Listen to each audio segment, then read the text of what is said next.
just gonna come in sometime and take pictures and just switch them on. Last name with one finger.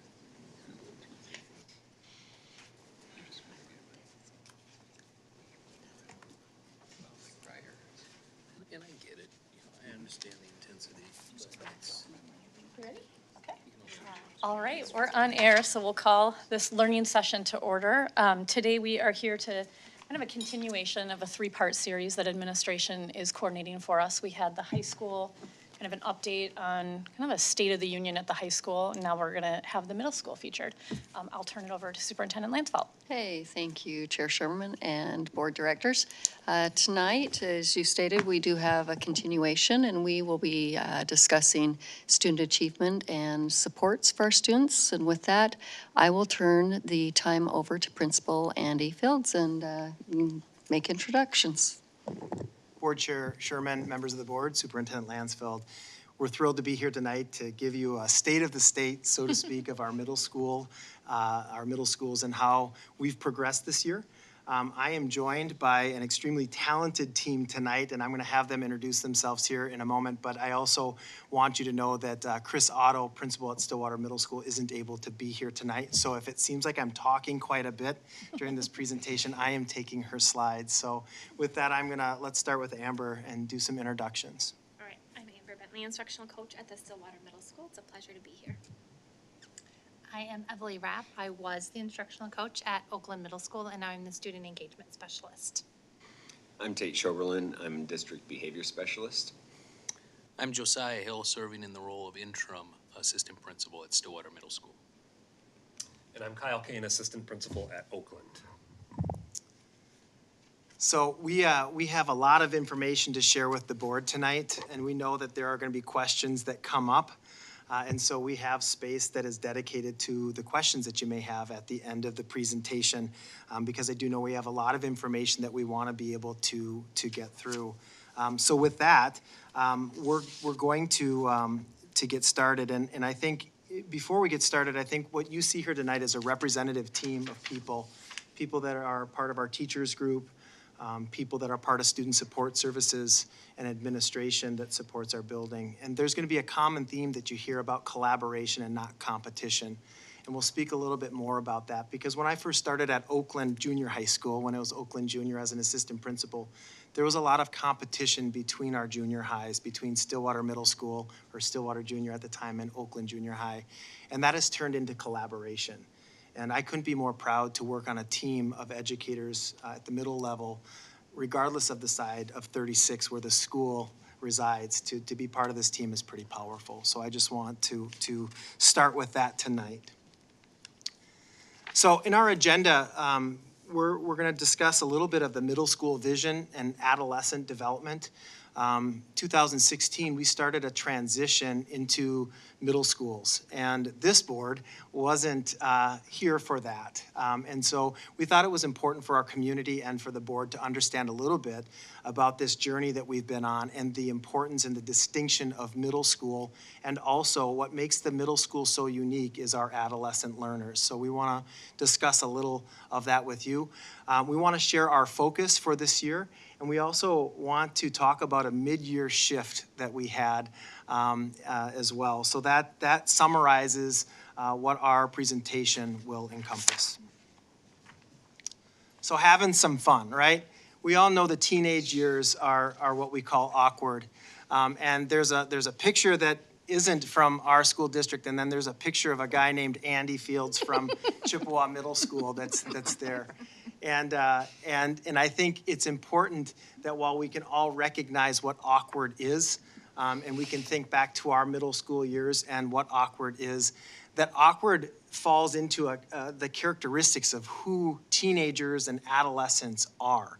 It's far more than just categorizing it as awkward. There's a reason for why it is so painfully awkward, and why most of us, I mean, middle school educators choose to be there, but most of us choose not to have a lot of interactions with adolescents for the reasons why they are awkward. And while it's really clear to see, and some of those things that stand out with some kids that are taller than others, some kids that start having complexion issues, you might hear some voice changes. Those are things that are really recognizable in that awkward stage of adolescence that draw attention to students and draw attention to their family to know that they're starting to go through puberty or changes. And those physical changes that you start to see are just the surface of what's going on with our adolescents. And there's a whole list of areas here that are going on with the development and growth of our students that is proven through research, whether it be intellectual development, moral development, spiritual development, social emotional development, and psychological development. There is so much going on behind those changes that just on the surface make it hard for our kids to manage the changes that are going on. And so I have two pictures that are up there, and I guess I'd ask the board to take a peek at two of them. You know, one picture is symbolic of birth to two. And we all know birth to two, all the changes that our children are going through and how intentional we are to make sure that we don't miss those moments in that book, What to Expect When We're Expecting. And so we're really careful to make sure that we're reading to our children, that we're making sure that they're having the right nutrition, that we're making sure that they get their well checks. All those things are so important to make sure our children are developing at that age. And we also see in front of our eyes those first moments, and they're cute, they're fun, they make sense. And then we get to adolescence. And everything that birth to two represents in the changes, I would say, are parallel between 12 and 15. You see extraordinary physical changes, but there are a lot of other things that are happening too. And when we are at our best, we are working with adolescents the same way we are working with our babies. And that is making sure that we're not just looking at behaviors that they're showing, but we're understanding why there's a reason for their behaviors. When a baby is crying, often you can see that it's related to a diaper or I'm hungry. It makes a lot of sense. When a teenager is struggling, it's far more complex, but there's a reason for it. And so we have to be really cognizant as parents, as community, as schools, that we are nurturing those students during their adolescent years. Compounding all of this, the last 2 years, we've had some stops, some freezes, some starts, and so we've put on pause and we've had a lot of time for our adolescent not to have a consistent theme of school. And so that has presented challenges for us for the pandemic. And we're gonna talk about those challenges and how we've been effective, things that we need to keep developing in our schools, and where we're at today, just to speak to kind of where we are at.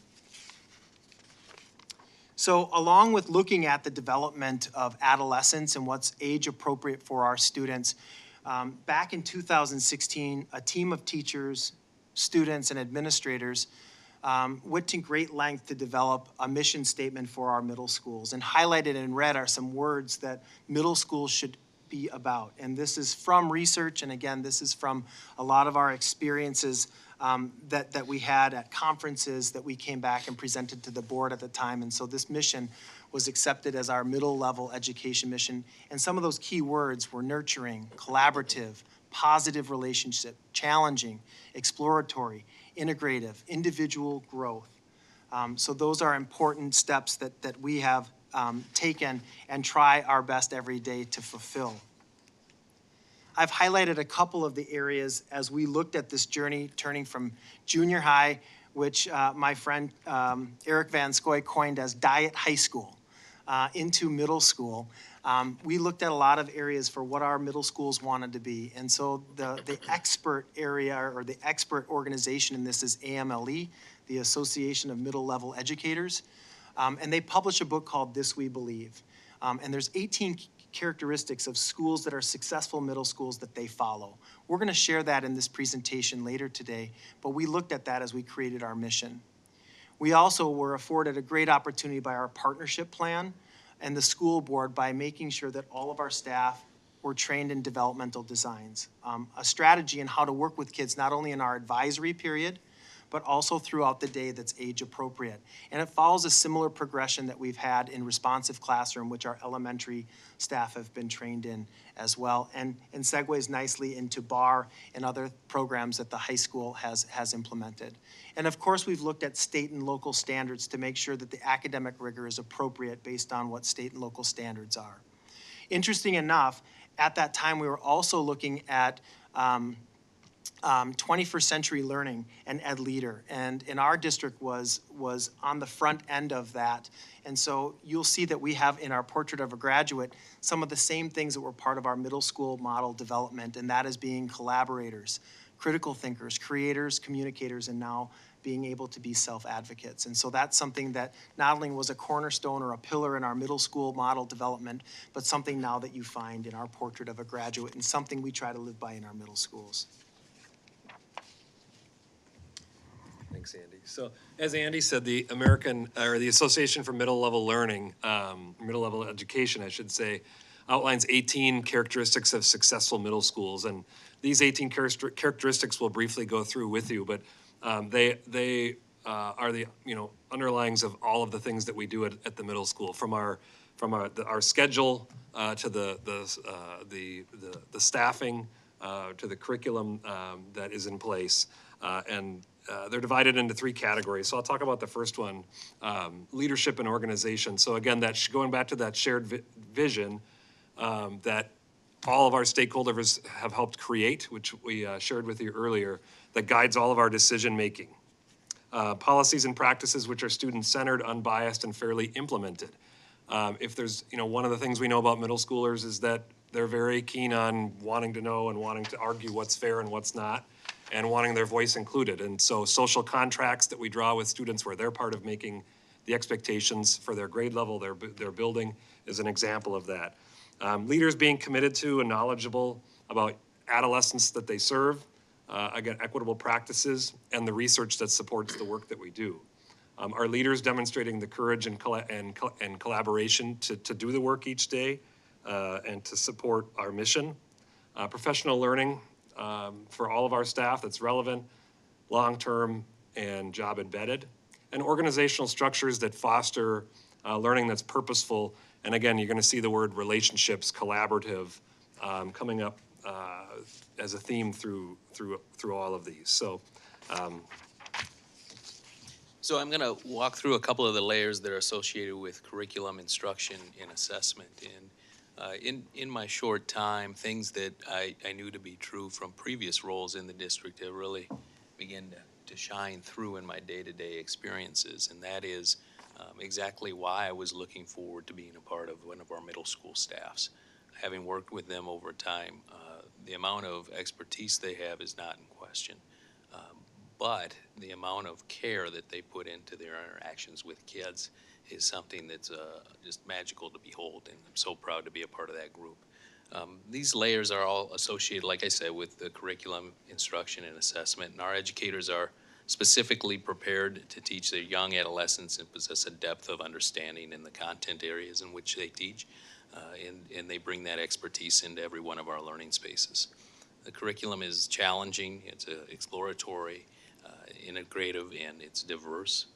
We have health and wellness and social and emotional competence are supported in curricula, school-wide programs, and related policies. And we're going to hear a lot more about this layer later on in the presentation. And it's an important element to addressing the needs our students are bringing in, both during and post-pandemic as we move in that direction. Instruction fosters learning that is active, purposeful, and democratic. We want engaged and active learners. And it's varied and ongoing assessments that advance learning as well as measure it at the same time. And the final characteristics are grouped under culture and community. Again, going back to the fact that, when we're looking for educators to serve at the middle level, people that are committed to the middle level and the uniqueness that middle level learners, bring to the table each day. So our teachers and our paraprofessionals and all of our adults that serve our students, again, being focused on adolescence and adolescent needs and respecting and value that stage of life. Making sure that our school environment is welcoming, inclusive, and affirming. Middle school is that time when a lot of times kids start exploring who they are and wanting to be different and be unique, and making sure that we're providing an environment that makes everyone feel part of the community. Making sure that every student's academic and personal development is guided by an adult advocate That's, part of our advisory program where all of our students are connected with an adult for the entire course of the year. And the philosophy that, that I really value, and the fact that all of the adults in our buildings, from our cafeteria staff to our custodians, our paras, our teachers, our administrators, that all of us can be advocates for our students, and valuing those relationships. Addressing school safety proactively, justly, and thoughtfully. Comprehensive counseling and support services which meet the needs of young adolescents. And again, this will be an area that we will go into a little bit more depth on as the presentation progresses.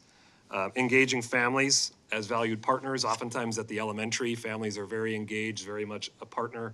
And as students get older, sometimes those partnerships tend to fade a little bit. And so, working to make sure that we're continuing to engage our families and involve parents in the support of their children. And then finally, collaborating with community and business partners, so many of which we have in our local community here in Stillwater.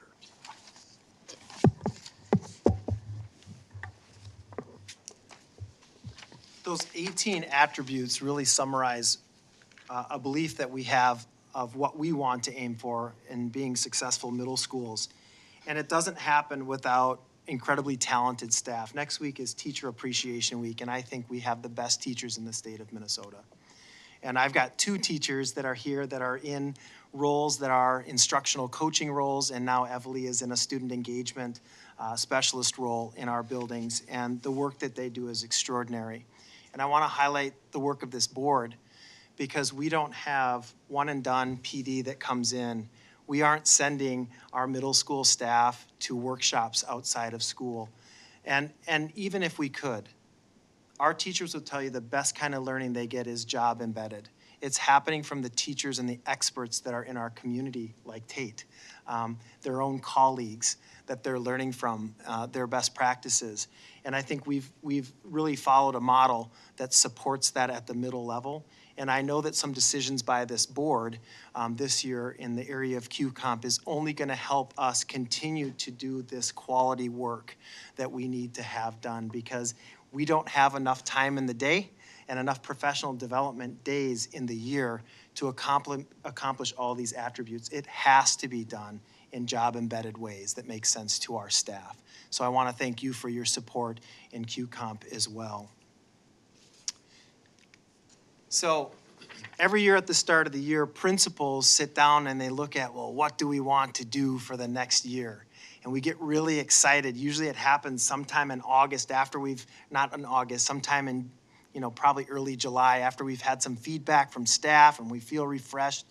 And, Eric Van Scoy and I sat down for 3 or 4 days and we're like, tell you what, we're going to get together and we're going to put together this great plan that really encompasses what the district's plan is, our plan.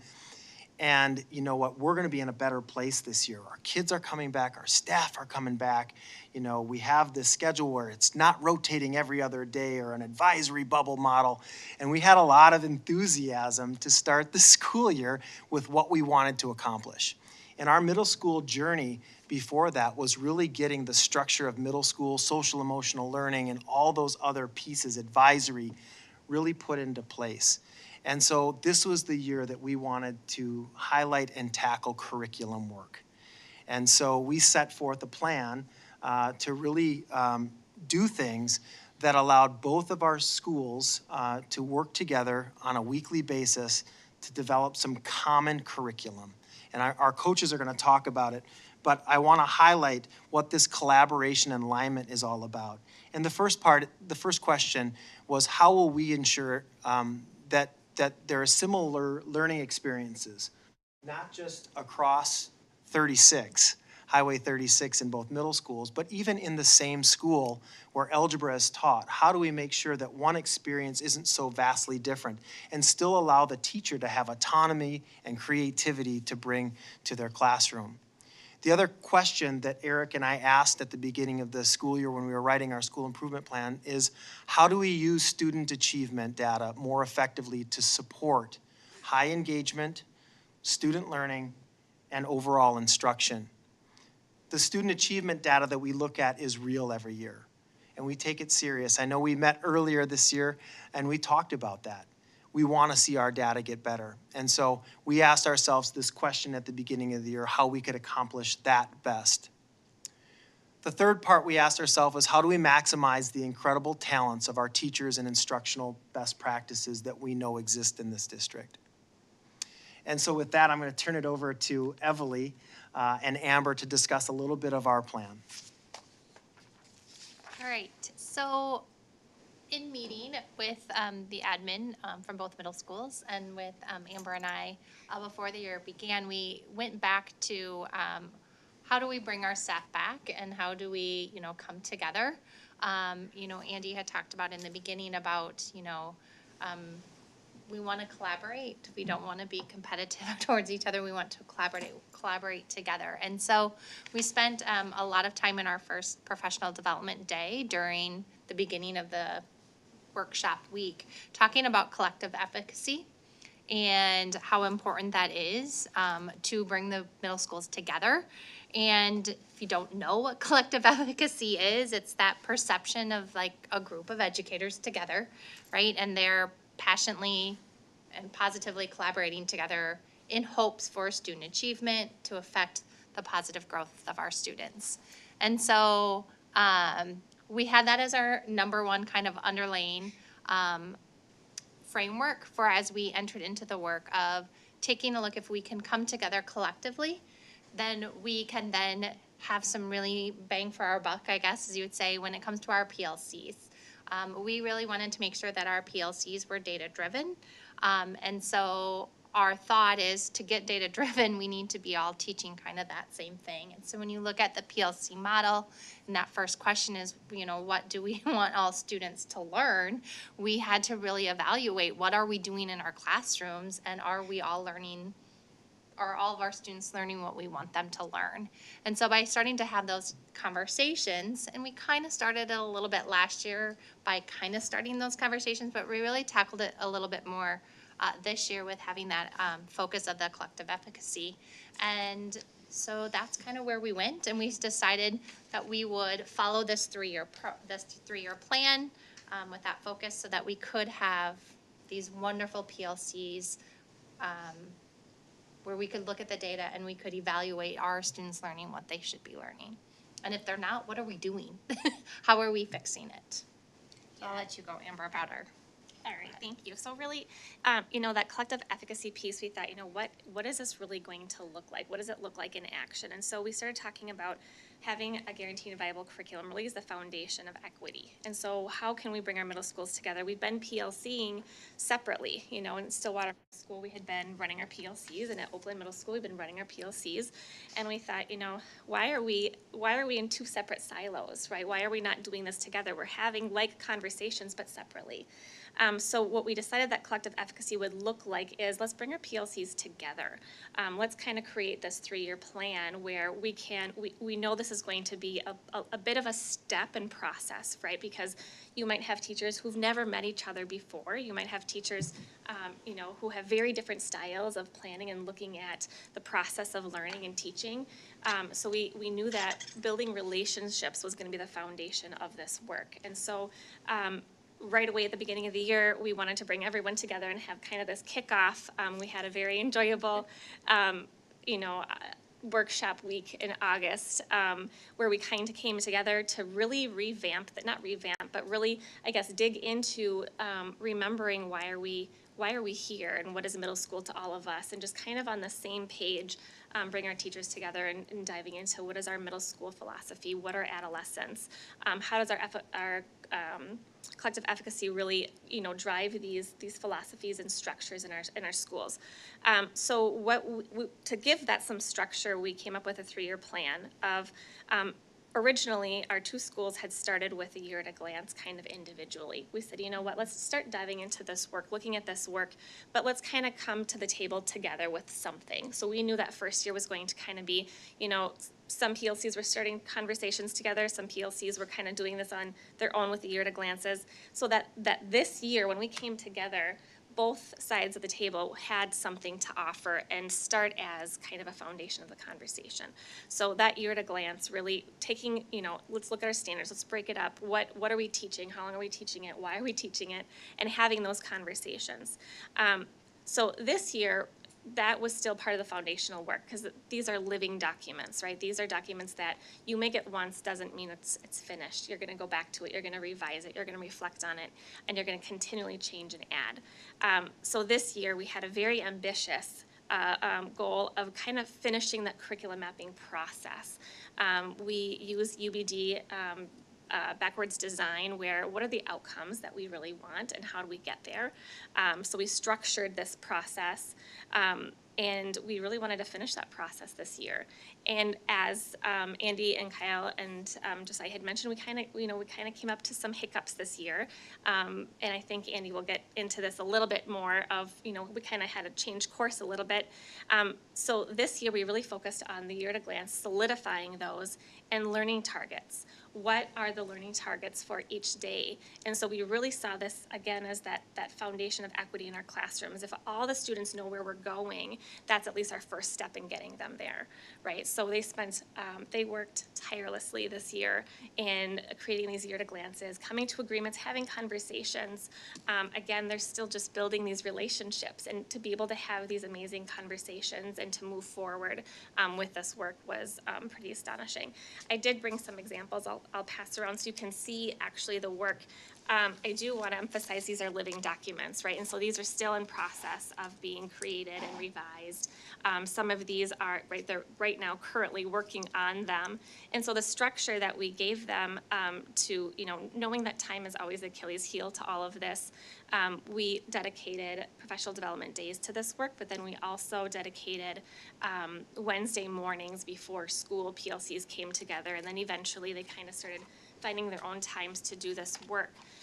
So they were very dedicated to this work and the amount of time they put into this, and it speaks volumes that this is just the first step, right? So in order for our PLCs to really be student-centered and data-driven, we have to have this foundational piece before we can get into those common formative assessments, have those conversations, to look at the data. We have to be able to collect data from something. So this is that foundational piece. So I'll pass these out. What I've brought is, we have a physical education example. The top is the year at a glance, and then the part behind it is the curriculum map that they're getting started on. And then there's an ELA example, and then there's also a middle school success classroom of what does this look like in the classroom. So you have, for example, like enduring understandings on the wall, you have learning target and then success criteria that are all connected for the lesson for the day. So I will pass these over and then take what you'd like to peek at. And so really our focus this year for our professional development, what really was that collective efficacy, and how does that frame the middle school philosophy and structure so that we can get to these student-centered, data-driven PLCs. Okay.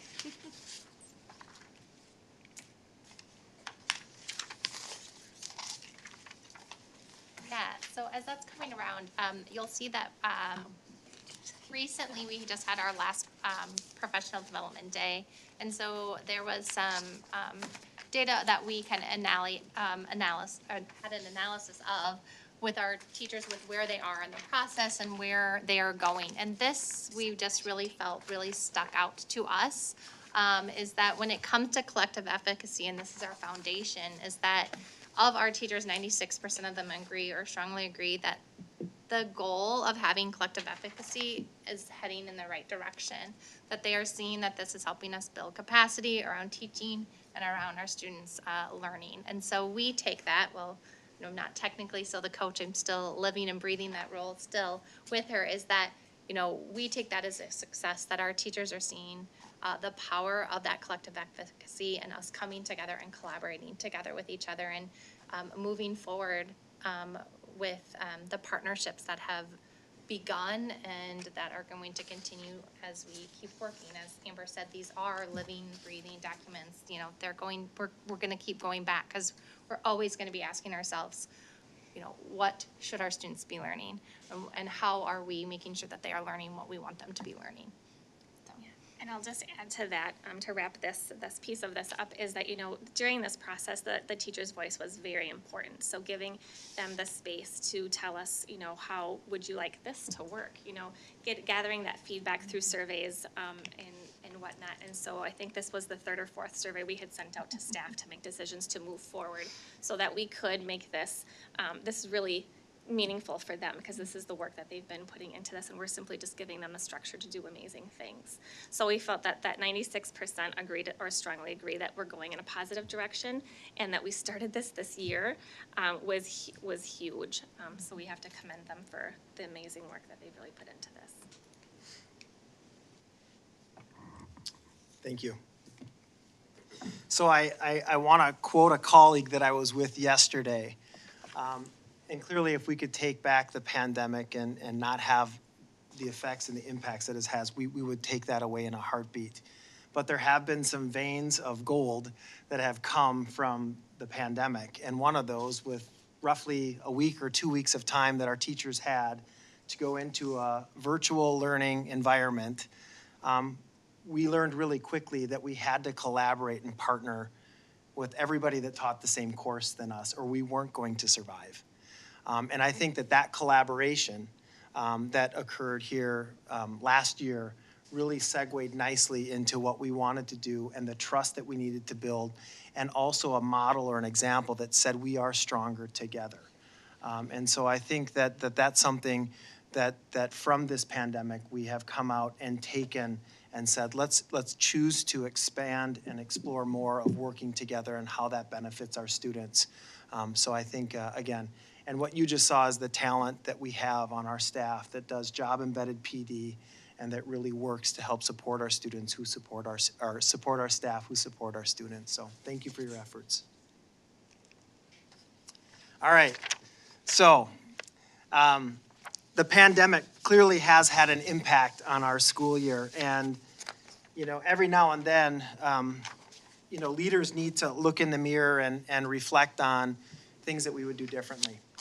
And as we started back, and the enthusiasm that I shared with you on Eric Van Scoy and I talking about what we could do this year, we clearly underestimated the needs that our students were going to have coming back.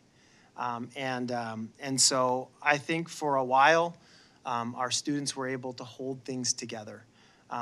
We were back in school, we felt good, and then late October and November happened. And we were starting to see some challenges and some things that we haven't seen in a long time at the frequency and the level in our buildings. And we needed to adapt very quickly to meet the needs that we were seeing in our building, both of our buildings. And so we sent a survey out to our staff to get feedback about, for the next semester of the school year, what do you think is our best direction? What are the things that you'd like to see us focus on? And it was clear that we needed to change trajectory and use our time differently. And so while we put on pause some of the work that Amber and Everly have spoken to, our teachers committed to meet outside of the school day to continue this work. And so I think that there's a great deal of pride in what they've been able to do. But there was a dramatic shift that we made at November, and it was a needed one. And I just want to talk through a little bit of the realities that, and I need to explain that this isn't Oakland Middle School and Stillwater Middle School. This is across the nation. This is in the metro area of Minneapolis, St. Paul. It's everywhere that we've seen the impacts of this pandemic. And Andy, can I just, he is absolutely right. I was just on a Zoom meeting with probably 40 superintendents across the metro area in our state, and they are seeing exactly this happening in all of their schools. And we're going to try and put together a subgroup this summer to continue this work. Yeah. So this is our mid-year shift. As a result of the pandemic, many of our students have struggled to adjust to the routines and structures of school. How do we play school again? I tell, Kyle and I see firsthand, we have kids that are just walking out of class. Well, last year, they just shut their screens and they went and used the bathroom. They weren't used to asking somebody permission to use the bathroom. There wasn't a schedule or bells at their house, most families, I would think. And so students were used to showing up when they wanted to show up to class. we've had to totally reteach students how to do school. And so these structures and these routines, we had to start to be more deliberate on our expectations and reteach. And so these are some of the things that we have been seeing. Clearly, academic regression has created challenges for our students and our teachers. And I think we're in a far better place where we are right now than when we started. But the academic regression is something that we've had to really examine and work through what we're going to do about it. We've observed an increase in attention-seeking behaviors that go beyond what you typically would see attention-seeking behaviors. We've seen a lot more conflicts between peers and peer groups. Social media posts and interactions outside of school have created significant challenges for us during the school day. I think that social media became a mechanism for our students during the pandemic to do something so normal, to connect with other people. There just weren't any filters on that. And so as we bring our students back, we're starting to see that as we start to connect face-to-face, there have been some challenges. Students have also struggled to handle conflicts in appropriate ways.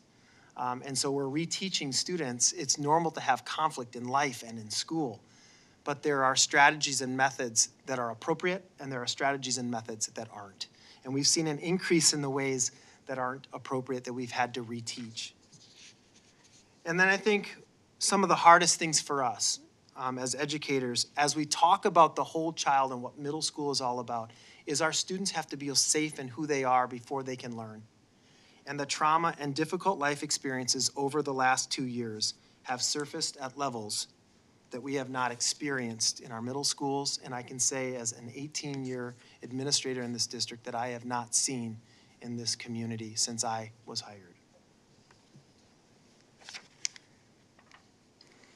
Hence the shift. We were able to go to our leadership team, and they listened to us. They heard some of the concerns that we were having. We had our leaders that were visible in our buildings, seeing firsthand some of the challenges that we were facing. And so there was an effort to look at our ESSER funds and to see what could we do for second semester to respond to the needs. And so as a result of these ESSER funds, our plan was to hire a social worker at each of our middle schools and to hire a student engagement specialist at each of our middle schools. And I'll go on to explain both of those positions here in a little bit. But I want you to know that we posted those positions for over 3 weeks, and we only had one social worker that applied for the positions. They are in great need across the state. And it just so happened it was right before winter break, and I knew that if I responded to this social worker first before my other colleagues would, then we would get to hire her. So Oakland was able to hire Jenna Boer as our social worker. And Stillwater Middle School was not able to find a social worker because there were no applicants. And so instead of hiring a social worker, they had several candidates that had applied for the student engagement specialist position. So they hired 2 student engagement specialists to support the needs in their building. So what is a student engagement specialist? A student engagement specialist is so much more than the words that we've put down on paper, and Evely is here in that role, so if she wants to interject, I would encourage her to, but they work through discipline in our building. They help manage tardies and attendance, some of those routines and structures that we talked about. They are into restorative practices. We know that consequences alone don't work. We have to apply them to other measures, and being restorative and working through why students made the choice are equally as important as the consequences. They work through bus incidents. They help with supervision throughout the building. They're working with teachers to seek alternatives that will support students in the classrooms. They're developing and applying proactive behavior plans. Students that have a demonstrated pattern of behavior at school, we need to have a more focused idea and plan for them to be successful. And they create a common link of support between home and school. I can tell you from this time, 7 o'clock starts, and even before that some days, until the end of the day at 4 o'clock with phone calls, sometimes 5 o'clock, Evely is busy nonstop. And it's a role that is so important and vital to what we've been able to do to kind of right the ship a little bit midway through the year. Emily, do you want to say anything about your role? I think you did a really nice job of, tackling some of the things, but I think, the title of it is appropriate. I have lots of conversations with families and parents, and I say I'm the student engagement specialist, and they're a little confused on what does that mean, and it goes back to it just making sure that our students are engaged and that they are making great choices, and if they're not, there's a lot of coaching that goes through on with the students. Coaching in, how to be a successful student and how to work and collaborate with their teachers and with peers and so forth. So it's just a really great level of support for students who may need just that little extra dose of some love here and there. And it's been very, very beneficial, I know, for our students and getting a lot of students on the right track that if I wasn't in this position, that may not have happened. And so I'm proud of the success that has happened by us being able to have this role. And Emily's done a magnificent job, and so have the student engagement specialists at Stillwater Middle School. Many of the student engagement specialists, I think all of them, have either finished or are close to finishing their administrative degrees. So there's an element that they bring too, that they get to apply some of the learnings that they've had from their administrative background. So that's been a real asset to both of our schools. The other area, and this is maybe one of the hardest slides that I've had to present in a long time. We hired a social worker this year, and as she was getting her license, she started mid-February for our building. Right now, she currently works with 4 student groups, and they're titled Managing My Emotions, working with a group of similar students that, not similar students, but students that are going through similar challenges and trying to find commonalities and making their lives feel more normal and connected. She's working with 20 families ongoing. So this isn't 20 families we're done with. She's continuing to work with 20 families, and on average works with 12 to 15 students per day. Those of you that are familiar with therapists, 5 to 8 are really the max. And she is meeting with students, again, from the time she starts her day to the end, and working with families as well. As you look at the student concerns that have come to her, suicidal ideation, anxiety, depression, cognitive delays, developmental delays, limited English speaking skills, academic concerns, truancy concerns, emotional concerns, anger, physical, sexual, emotional abuse, sexual orientation concerns, and gender identity concerns. Families that have come to her are working through divorce and separation. They're having difficulty finding community resources. They're working through educational neglect, domestic violence, chemical dependency concerns, homelessness, pregnancy concerns, financial concerns, and working with families on behavioral concerns. This is a powerful slide to let you know the impact of a social worker in our building, and maybe an even more powerful slide to show you where our students are at and where our families are at and the need that is out there. And the question that I asked myself before the slide is, how are we providing support and services to our kids before the student engagement specialist role and before the social worker role was present? And so the funds for this have come from the ESSER funds, and that's one-time dollars, one-time money that we get to spend on such an important part of our schools. And next year, a tough choice was made because our ESSER dollars aren't going to be able to be sustainable at the amount we have through next year. So we are moving forward with a social worker position at Oakland and one position of student engagement at Stillwater Middle School. We do not have the ESSER funds to support all 4 positions. And so we're going to work creatively to make it work. We're thrilled to have those funds through next year, but I want you to see the impact, and I want you to see the need. One of the other areas that we knew as we did the shift this year was that we can't just add people. That's one part of this.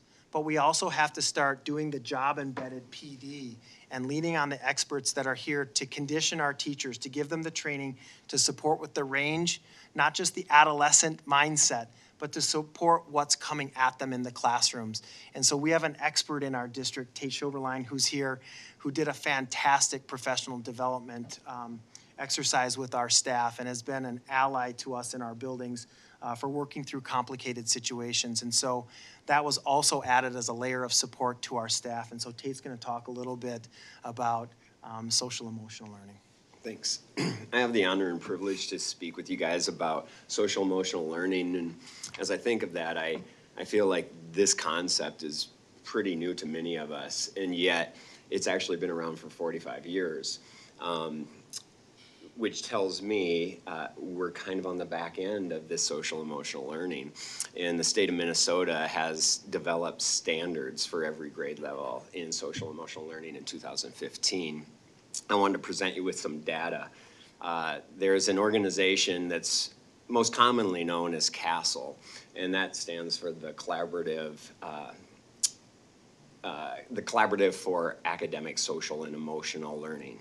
They're the research organization that has compiled all of the research from social emotional learning programs, impacts on kids, the economy, and their successes.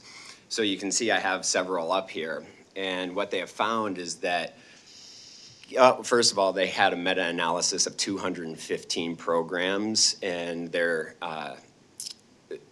N, or their sample size, was 270,000 students. And what the outcomes were is an 11 percentile point gain in academic achievement for kids who participated in SEL programming as compared to students who did not. They had improved classroom behavior, increased ability to manage stress and depression, and better attitudes about themselves, others, and school in general. Some other key outcomes from this research is that young adults later in life had better outcomes educationally, employment, less criminal activity, less substance abuse, and better mental health. And number 4 kind of goes with that as well, is that students who had gone through these programs required less public assistance and had fewer interactions with the criminal justice system. And lastly, this benefit-cost ratio of investing in social emotional learning shows that for every $1 invested, there's an $11 return. When taking all of this together, if we put, I guess, this in one overarching statement, what they learned is that social and emotional competencies were a far higher predictor of adult success outcomes than intellectual capacities and capabilities. So that's a bit of research that came prior to the pandemic, and obviously they have seen a need in social emotional learning for a long while, and now the pandemic has only exacerbated many of those needs and further pushed educational districts in implementing more social emotional learning. We can go then next. Yeah. Oh, I'll keep it right there for 1 second. Andy already talked about a lot of the impacts, but I just wanted to go through a few that they're finding, and I want to continue to say, as kids develop who have gone through this pandemic, I think we're going to continue to learn more and more and see how it impacts and manifests within our student populations. But I wanted to add on to that is that some of what we're seeing in, first of all, the pandemic has impacted young adults and kids at far higher rates than adults, and especially marginalized populations. I'll add to yours is many students have lost a family member. Many students have had parents who lost employment and financial stabilities. So other aspects that are impacting kids are, and I'm assuming all of us can relate to every one of these, and we all experience things like this, is fatigue, exhaustion, significant feelings of being overwhelmed, sleeping issues, diminished cognitive and high-level thinking, memory challenges, increases in behavioral health symptoms, and increases in depression, anxiety, and trauma. More high schoolers are dropping out before graduation. Substance abuse is up, and kids are reporting they do not feel happy, have a hard time making decisions, have a hard time focusing, having attention, and staying on task. And most worrisome is a rise in anxiety and suicide. All right, thank you. So I feel honored to have been asked to do and conduct professional development for our middle schools. And what I would have liked our educators to have focused on is this continually developing research in psychological functioning and how that all works. So I wanted to lead everybody through what I'd call a carving out of the depths of our understanding and awarenesses around psychology and the impacts of environment on physiological functioning and psychological functioning in kids and adults. So we walk through some of that and how the environment can be detrimental to physiological, psychological functioning. We talked a lot about trauma, the big T's, but also more importantly, the complex traumas and what kind of environmental conditions can lead to complex trauma. We talked about learned helplessness, which is an abundant psychological phenomenon that occurs in educational settings, in society, and basically that is this environmental induction of depression, given certain factors of the environment, and how the trauma, the learned helplessness impacts people's and children's cognitive behavioral patterns and narratives, their internal dialogues, often called self-explanatory styles or attributions, to tell them who they are. They fill a file cabinet based on their experiences of who they are, sometimes pessimistic and sometimes optimistic, but given our situations with the pandemic, it's obviously had some detrimental effects on who kids think they are. However, the promising research to come from this with regards to the environment's impacts detrimentally on kids' physiological and psychological functioning is that this idea that if the environment can have a detrimental effect when we change the environment, it can have a positive effect as well. And so part of my professional development with the middle schools was to talk about an approach that I've been utilizing for about 7 years called the Nurtured Heart approach. And as I look at that approach, it's obviously derived from a variety of therapeutic models. And you can see those parent-child interaction training. Many families who need therapy early go through this. There's even one called teacher-child interaction training, many cognitive behavioral theory ideals here. And it's very much based on strength-based psychology, and then DBT. What it focuses on is how we show up, how we interact. It's a relationship-based model that focuses instead on the student, rather on the environment around the student. And in my experience, there's no real magic wand in social, emotional, and behavioral learning development. But if I had to say the closest approximation I've come across, it's Nurtured Heart approach. And it is kind of the facilitator of everything else we do, whether that's developmental designs, which, by the way, I wanted to add, is a CASEL-approved social emotional learning program, along with responsive classrooms that we utilize at our elementary schools. And it really just facilitates the teaching, modeling, recognizing, reinforcing, validating, and appreciating student skill development in all of the areas, whether that's academic, social, emotional, behavioral, executive functioning, resiliency, and emotional regulation skills. And as you look at that list, it really goes hand in hand with all the things that are being impacted most by the pandemic.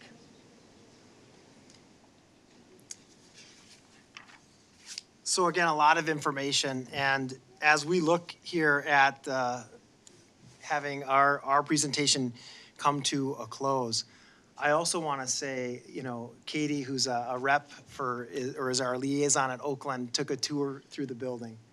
And while there have been challenges this year, it's been fantastic to be back in school. Our kids are happy in school. They are getting used to what it's like to be back. Have we stated some of our challenges and some of the opportunities and some of the things that we're working through? Yes. But I think there's another side to this too, that if you walk through our buildings, you're going to see an excitement to being back. And as we learn and grow together, the other characteristic of adolescents is that they're resilient. And so we know that if we continue to apply these formulas that we know support our students and stay true to our model, that we're going to get through this in a really positive way.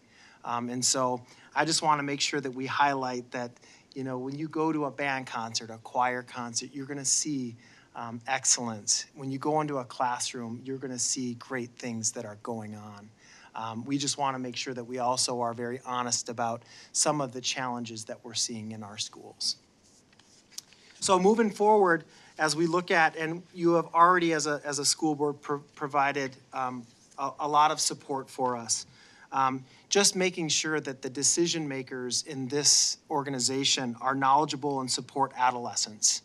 And the middle school philosophy is important to us. And so thank you for taking the time. I know many of you are already very knowledgeable about middle school and about adolescents, but thank you for taking the time to do that deep dive with us tonight. We want you to remain aware of the challenges that we are facing due to the pandemic. And those challenges, while they're getting better, aren't going to go away. We're going to see them for a while. We want to make sure that this board sees the connection between social emotional learning and achievement. We also want to maintain, and maybe this is a plug that I'll get in trouble with after this presentation from Melinda or Dr. Cherry, but maintain and if possible increase staffing for mental health of our students. And the last thing that is vital to our school community is a continued partnership. So with that, we've been able to get through our slides. I know that was a lot of information, and we'd be happy to take any questions that you have. Other questions from the board? Yes, Director Riley. Thanks. It looks like we have about 2 minutes, Yeah. so.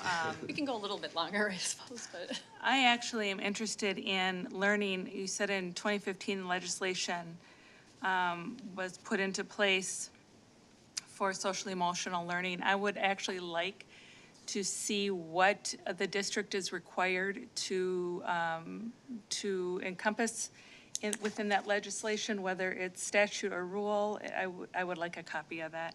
I have a little different mindset than what was presented here today. I've raised 6 kids. I have a lot of grandkids.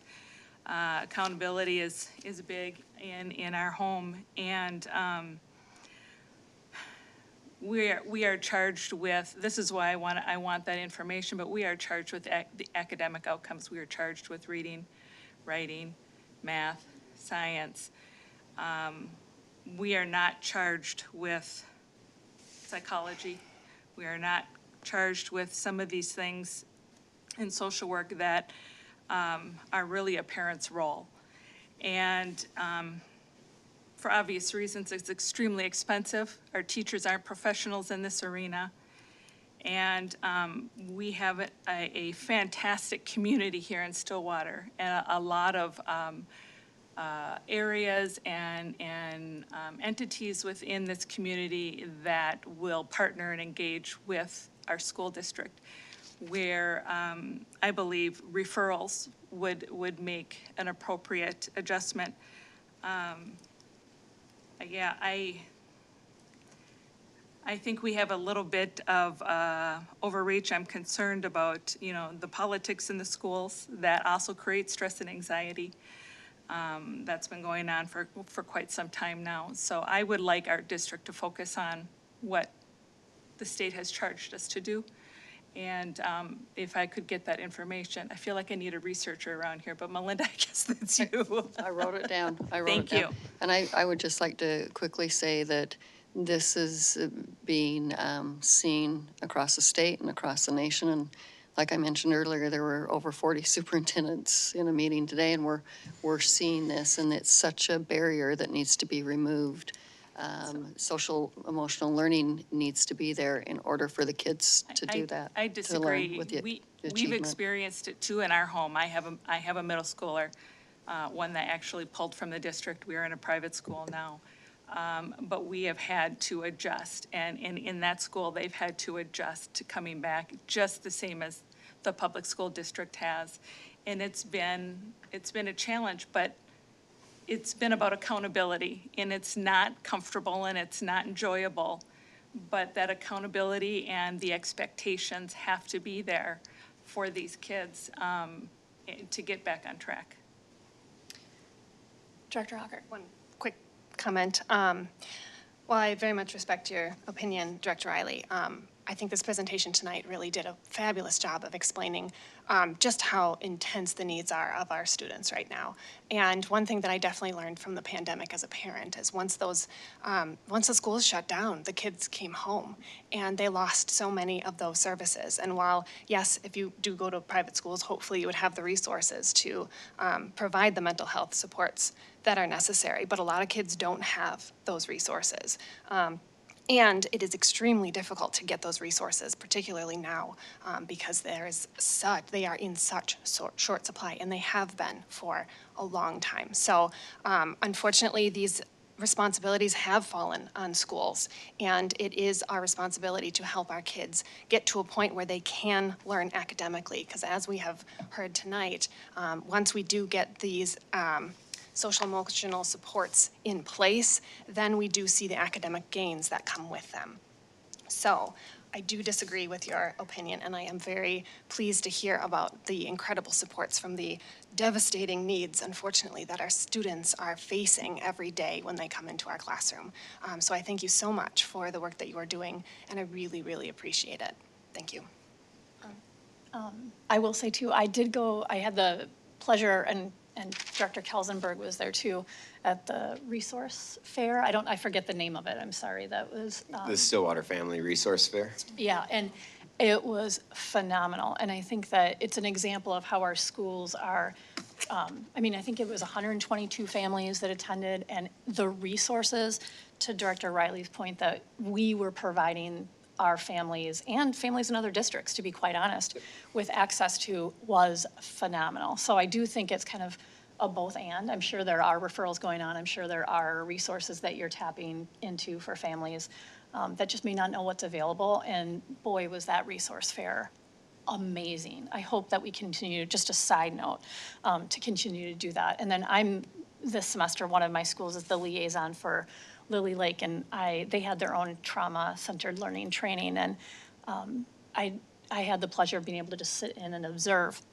And the comments from the staff were really eye-opening, how much they needed it. I mean, it's not like an option for them. They really felt like this is what we see, we need this information on how to redirect and ground our students so that they can learn. And it was really interesting, and they left saying this was some of the best professional development that I've had, and in this time it was so appropriate. So, Dr. I guess I wanted to just say that having social and emotional supports that will help the students function, that's been shown to help students academically also, is not mutually exclusive from having accountability. So it's not really one or the other. Like, I recall seeing in the responsive classroom, for instance, elementary school, the responsive classroom was very much about the students' accountability, about them learning how to control themselves and being accountable that they had controlled themselves. So I don't see it as like they don't have accountability because they have social and emotional support. So that's all I have to say. I wish we had more time. We could talk about this for so long, and I appreciate the information, and I'm sure directors can reach out with questions or follow up for more information. But again, thank you so much. It's a really helpful presentation to hear. You're welcome. Thank you. Thank you. I don't know if anyone feels like they need a break, but we could go right into the meeting if people are okay with that. I'm fine. Okay.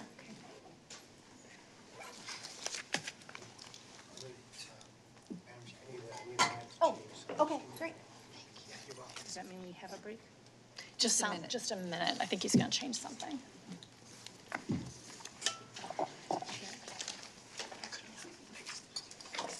I know, we'll have to look at that. I was like, okay, well, So you that's not separated. Too focused on. Oh. I thought Tina gave me, I was so concerned that they get it, I forgot to take mine. did you bring a note? You were late, so. Yeah, no, I have, I can, I said, was it excused? my lateness? Yeah, she wants to know if it's excused, but, Are you we'll know that when we see the note, Okay. yeah. Oh, yeah, I brought a note. Yeah. Yeah, I did.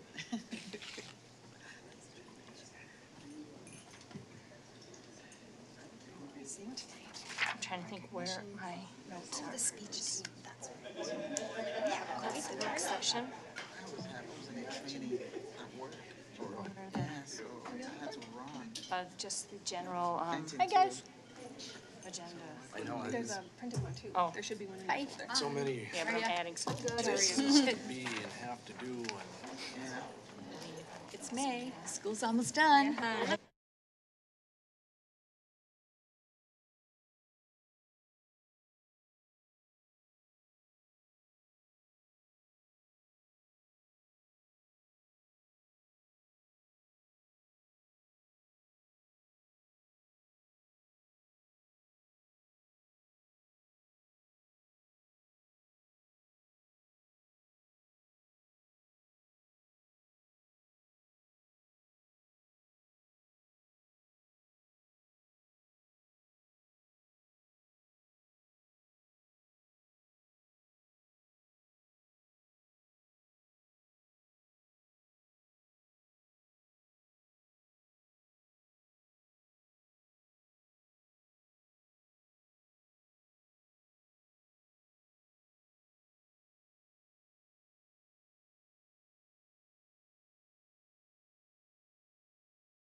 We could have gone to the bathroom. Where did you see it? Yes.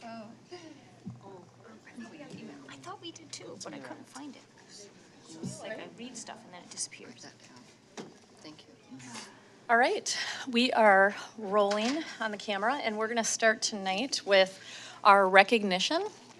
And then tonight, we're recognizing the Stillwater Area High School speech team. I'll turn it over to Superintendent Lansfeld. Thank you, Chair Sherman and Board Directors.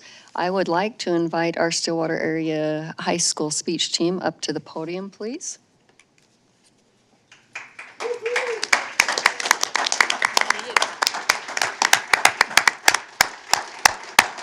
Okay, thank you. The Stillwater speech team placed 7th at state, their highest showing ever. 9 Stillwater students qualified for the tournament. We're back. 9 Stillwater students qualified for the tournament, with 3 making it to the finals, each placing 4th overall. Gusmaret Dari, informative speaking. Kyra Kellogg, extemporaneous reading, and Ava Roots, another extemporaneous speaking. Oh my goodness. Dari and Kellogg were also selected to be a part of the all-state speech team. The 50-member team was also the Section 4 AA champion for the 2nd consecutive season and the 2nd time in school history. Roots and Dari will be representing Stillwater Area High School at the National Speech and Debate Tournament in Louisville in June. Give them a hand.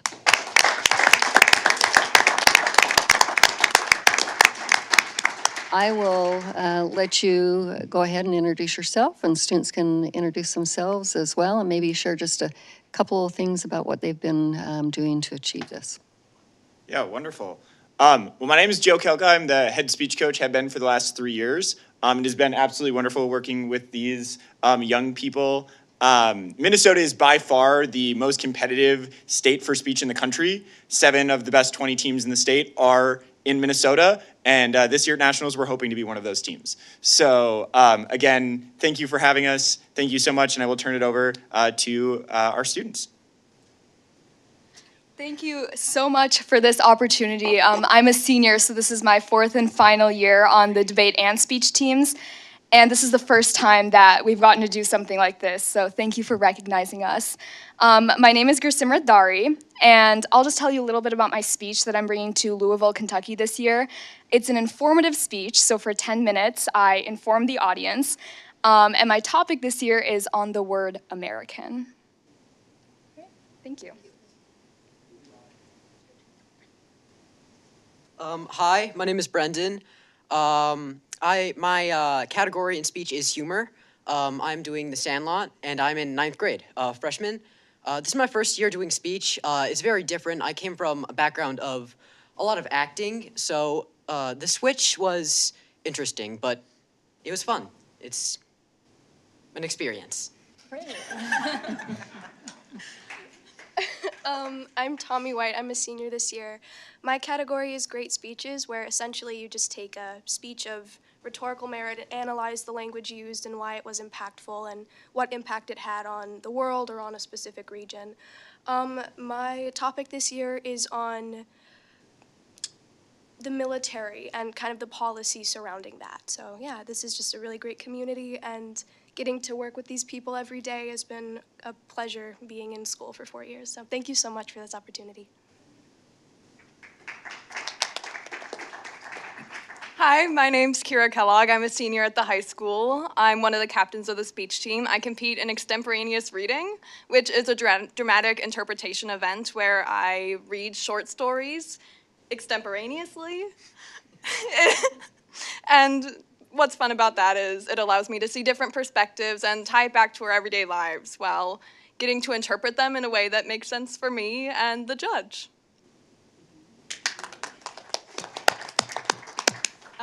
I'm Iris Fugly. I'm a junior at Stillwater Area High School, and my topic is great speeches. And like Tommy said, you're just analyzing a speech. And so my topic is women's rights, and so I analyzed a speech by Betty Friedan, which was cool. And so this is my first year doing speech, and I went to state, so that was pretty cool. So. Great. I just had one quick comment because I know my son was in debate for 3 years, and I just am so supportive of speech and debate. And I just want to acknowledge Joe and what he's brought in the first 3 years that he's been with speech, and I believe now going into debate as well. He has just elevated this program very quickly. So that's kudos to you and the children, the students around you. But it's been really impressive to see as a parent in the district. So, Director Kelsenberg? Sure, I just, it's kind of neat, each meeting, we have different groups that we recognize, and you're the first group that actually came and demonstrated your skills for what you're, what you're doing. I did drive one of your meets, and first I'm surprised, you have big meets, like all-day meets, almost every weekend it seems like. And I drove one of them, I think it was to Forest Lake, and so I got to sit in on some of your speeches, and I was impressed at just the ability that you could get up there and speak for 3 minutes. Imagine a high school kid speaking for 3 minutes and not a single none of that. It was perfect speech. And 10 minutes. 10 minutes, yeah, even better, yeah. And, but before they start, they practice. You know, you say, how does the speech practice? All these kids are lined up against the walls, talking to the wall, practicing. And I thought, that was fun to see, so great job. Yeah. Congratulations. This is so wonderful to hear. And you're so far ahead of most of the population because the vast number of people out there have no idea how to speak in front of other people. So this is going to take you forward into life. I just have a quick question, and, you know, so Director Kelsberg was telling us about speaking to the wall. What other kinds of, how do you practice? How do you get good at this, I guess? Anybody want to tackle that question? Well, okay, I'll tell you about my least favorite kind of practice that Mr. Kalka makes me do. It's called stop and start. So I start my speech, and then if I ever sound robotic or like I mess up or he wants me to change something, he'll just be like, stop. And then he'll like do it, and he'll put in the inflection and how he wants me to do it. And after those practices, I feel like I can't even speak properly because it's just like I'm thinking about inflections and like how to, like I'm rereading my script so many times from that one practice. So that's my least favorite kind, but that's definitely something we do a lot. So I guess I can speak to that a little bit more. The students have an assigned coach. So of the 51 students we had on the team this year, we have 8 coaches on our staff. We had an amazing staff this year. Obviously, only one of us is able to be here tonight. But it has to do with working with the student, some full run-throughs of pieces. Most students do the same piece all year, but it also is conversations with students about what do you want to get out of this? What is the goal? Brendan literally was performing the screenplay to The Sandlot, the 1993 movie, 10 minutes of it. But we had conversations about what does it mean to grow as a person and move on from trauma or a failure or something. And that was kind of channeled into a very silly, very stupid piece of a 1993 screenplay. So it's little conversations, it's big conversations, kind of all come together. Director Riley? I have to echo everything that said. Kudos to all of you. I mean, you are way ahead of the game. It's really, really difficult for many people to speak publicly in front of anybody. And I mean, I've had these conversations with some of the administrators, like hoping that they would actually take speech into the classroom, whatever classroom, you know, whether it's, you know, social studies, history, anything. I think it is so important because this is going to be a huge asset for you if you're not into politics, which gives speeches all the time, just in any job, to be able to advocate yourself, to be able to get your point across, to be able to speak clearly and effectively. So it's really awesome. I'm really proud of you guys. Good job. Great. Give them one more hand. Yeah, good job. Thank you for coming. Thank you for coming, Joe.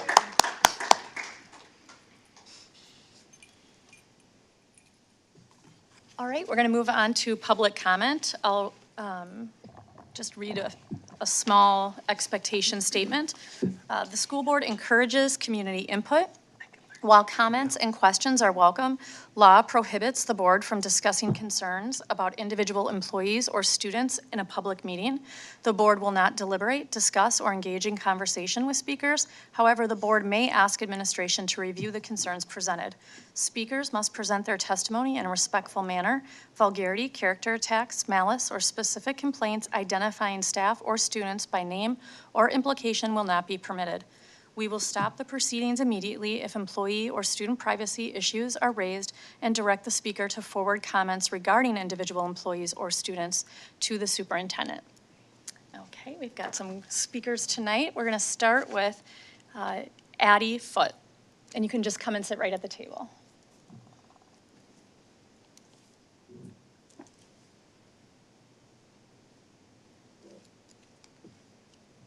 You can sit right here.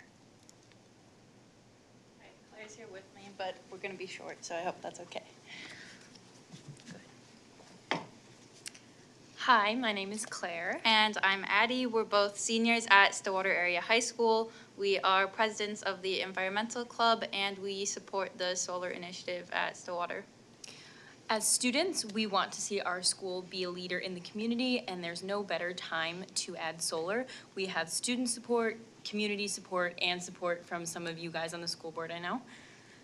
We would really love to see this happen. These new Excel grants are a fantastic opportunity and a fantastic time for the school, and I hope you will consider taking advantage of them. Thank you. Thank you.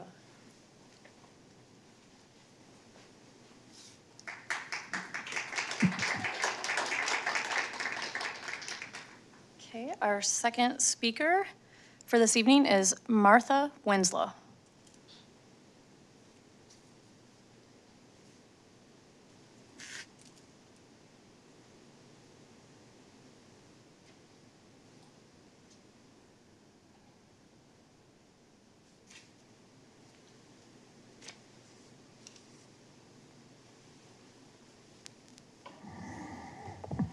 Good evening. Thank you for letting me speak. I'm Martha Winslow, and I am a community member. I have lived in the district in the St. Croix River Valley for, am I close enough to the mic? Yeah. Okay. For 30 years. I had 2 kids who went through the district. They're both grown now, started at Afton Lakeland. And I live in the St. Croix River Valley because I love the outdoors. That's what drew me here, and that's what draws me to this meeting, because I'm here to speak with you about the Solar for Schools program that Xcel Energy has and that grant. So I'm a part of the group that collaborated to put on the webinar that was held last Thursday. And our group is here to offer help. The first kind of help that we have to offer is to show and demonstrate community support.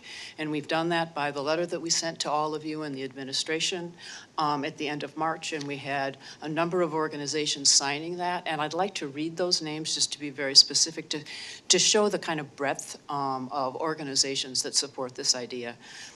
Sustainable Stillwater, Minnesota, St. Croix Valley Indivisible, Afton Indivisible, AAUW St. Croix Branch, Wild Rivers Conservancy, Pollinator Friendly Alliance, Bellwyn Conservancy, East Metro Citizens Climate Lobby, Ascension Episcopal Church, First Presbyterian Church, student environmental leaders, including the 2 that spoke here and one more who's going to speak shortly, and a member of the faculty. At the webinar, we had over 50 people signed up. I'm sorry, I don't know what 2 means. 2 minutes. You get 3 minutes. You get 3 minutes at open forum. Okay, okay. And we are also working on a letter of encouragement and getting signatures on that, and we will get that forwarded to you. The other support that we have is more amorphous. We're here to help. We, amongst our group, have people who have been involved in solar projects, and if there's I know you've got resources and you've got staff and you're bright people and all those kinds of things, but maybe we're connected with some things, and if there's a way in which we can help, we'd like to do that. My specific ask, the reason I'm sitting in this chair today, is to ask the school board to make solar for Stillwater schools, including that grant program for Xcel, to make it a priority. That's my ask, is that you make it a priority and you ask the administration to make it a priority. I support solar for Stillwater schools, because it's a win-win-win all the way around, financial, educational, and to shows community leadership. Thank you. Thank you.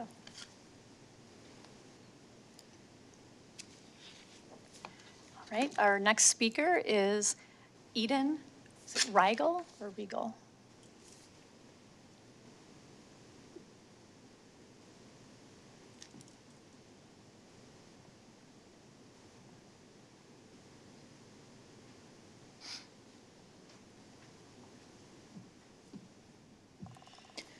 Hi, my name is Eden Regal. I am also a supporter of solar at Stillwater area schools, and a lot of the students are. Personally, I put together a survey for students and tried to spread it as much as I could. I got 460 responses, and over 99% of students said that they wanted this for Stillwater schools. For questions like, how interested are you in seeing solar energy implemented at our school, I got over 70% of students wanted that.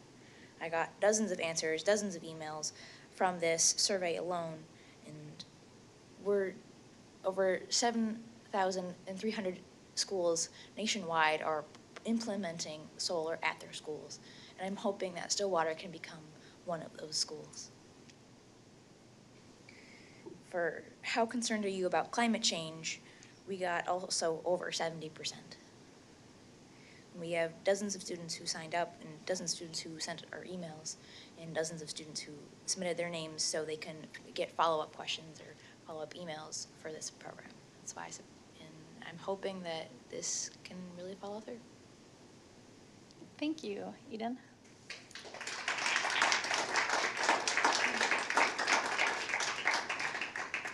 The next speaker is Michelle DeZiel.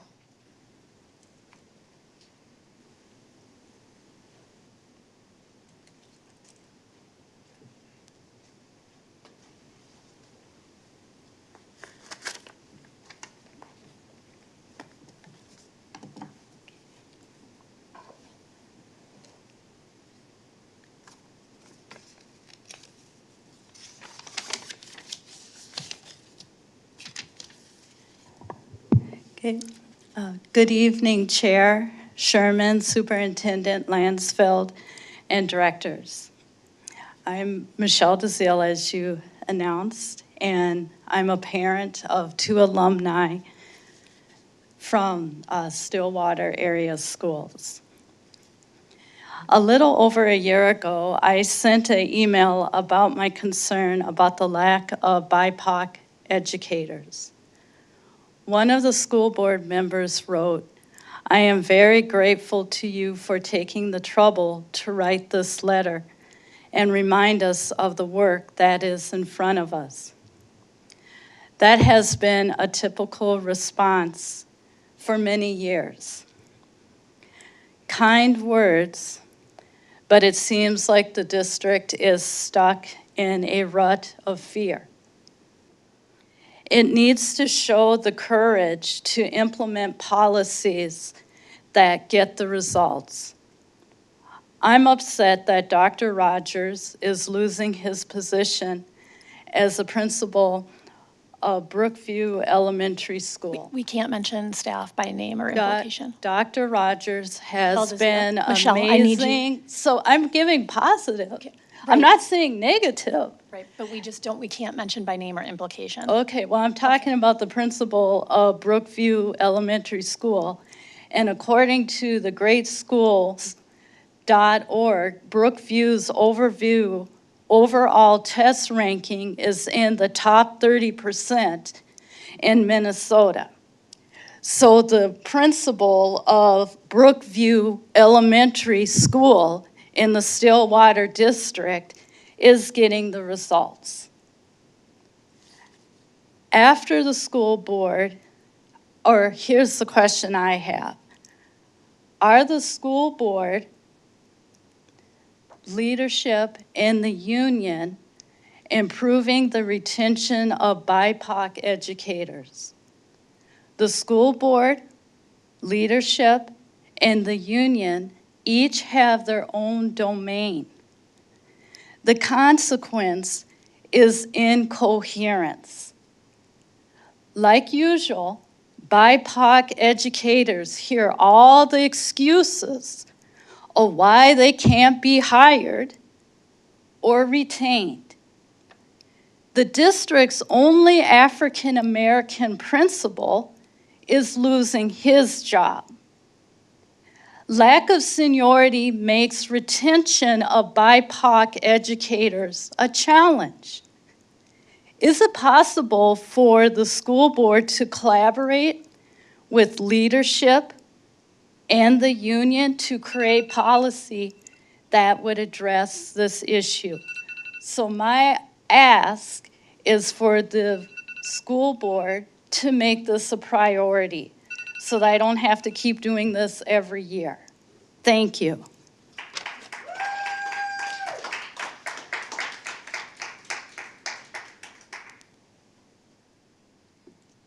Our next speaker is Karen Hallstrand.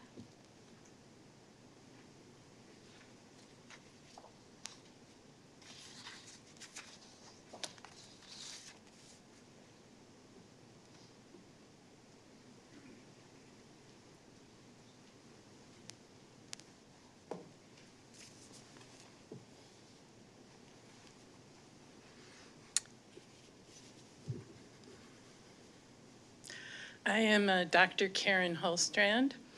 I am a retired family doctor, and I've lived in the Stillwater area for over 28 years.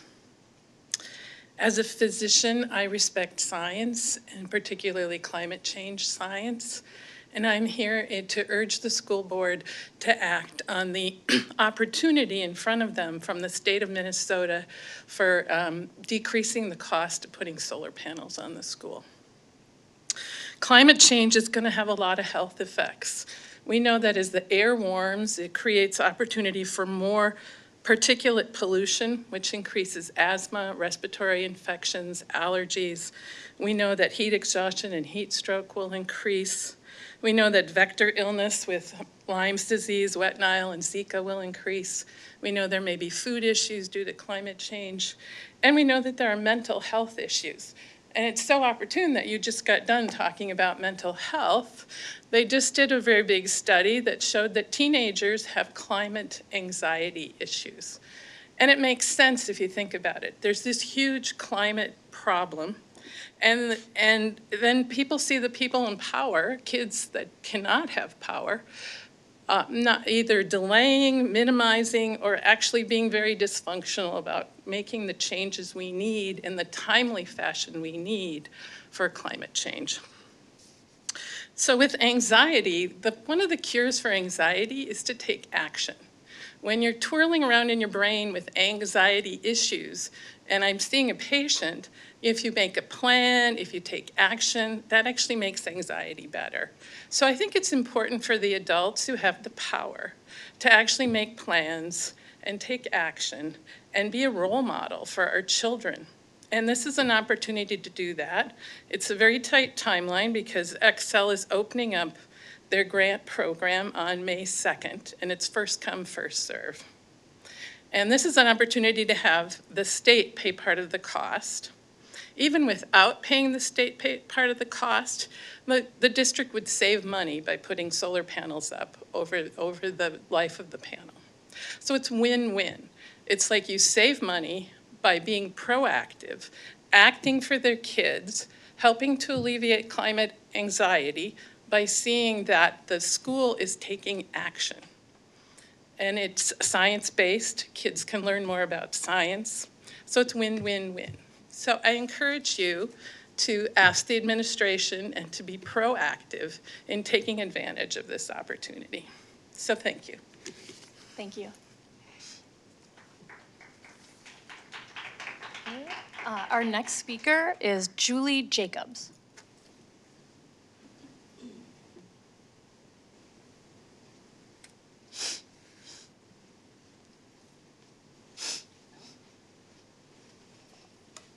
Hi, my name is Julie Jacobs.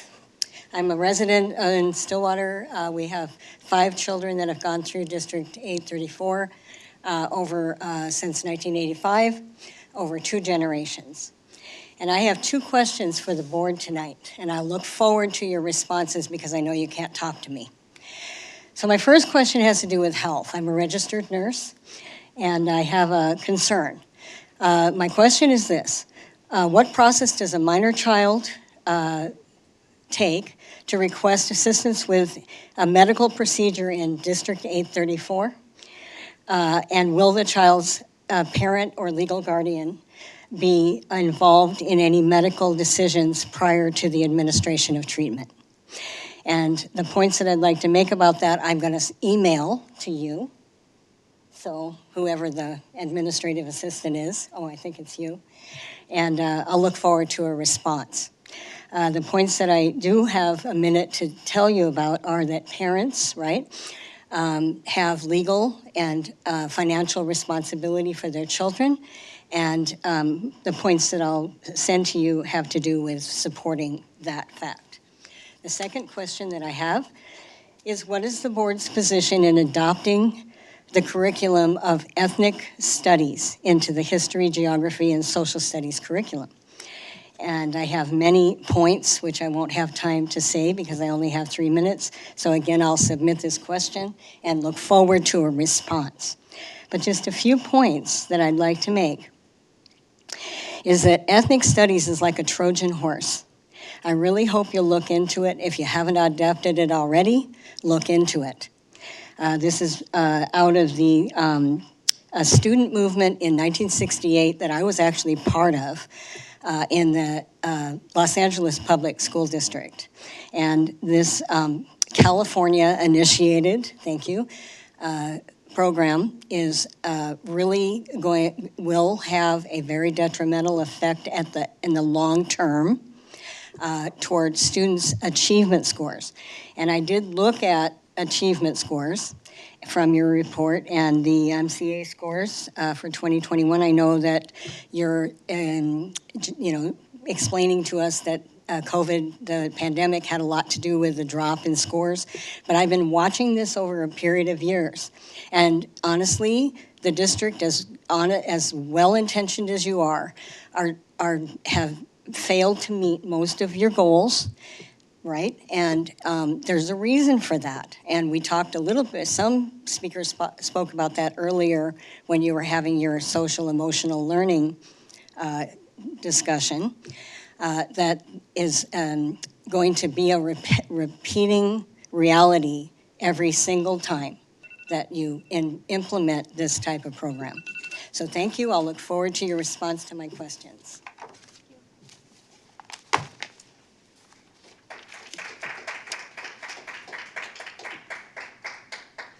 Our last speaker this evening is Michael McCarthy.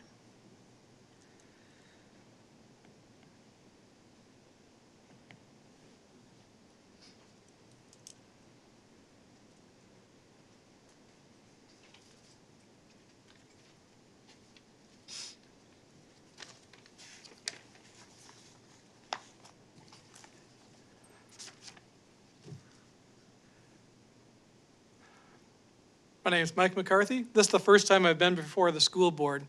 I'd like to address the April 22nd GLSEN LGBTQIA Promotion Day.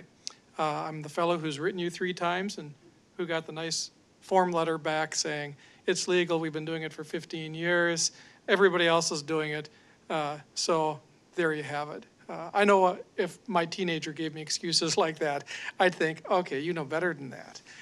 April 22nd, the Gleason Day, was hidden from parents even though it was in every middle school, every Stillwater middle school classroom all day long. It was not calendared, it was not visible online. When requested, the school declined to send an inexpensive email alerting parents to this controversial and divisive activity.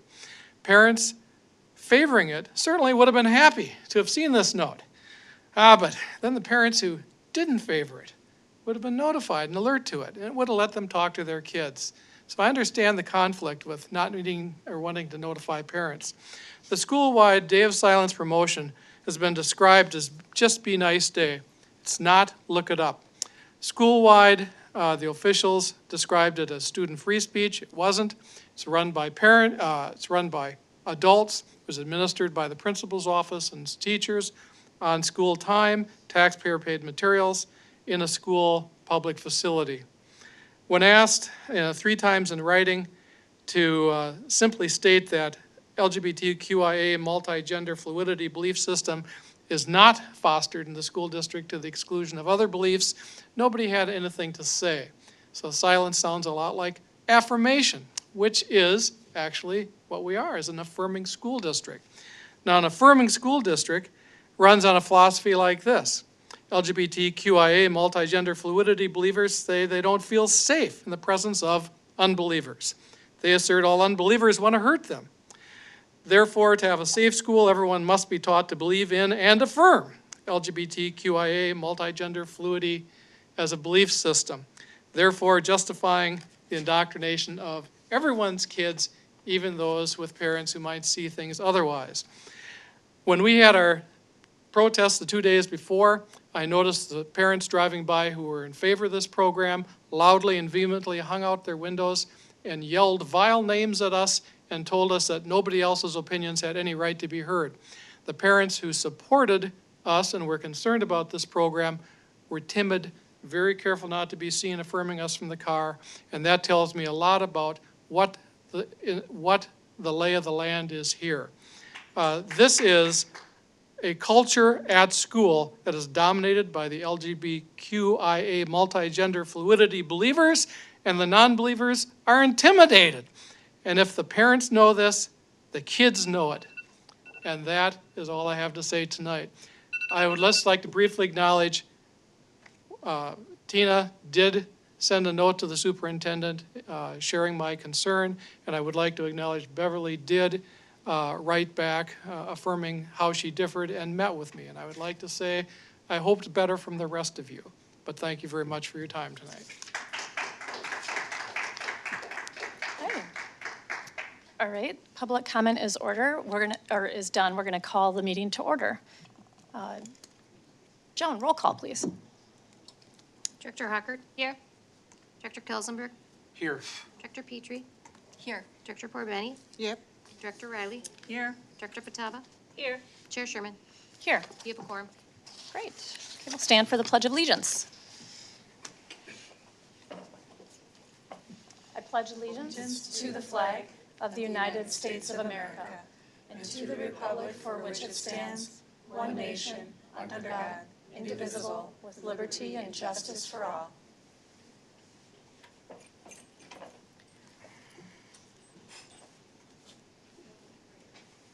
Right. Next item up is the approval of tonight's agenda. And I think I was able to touch base that we're going to have, I'll turn it over to Vivian to make a motion. Go ahead. I make a motion to amend the agenda.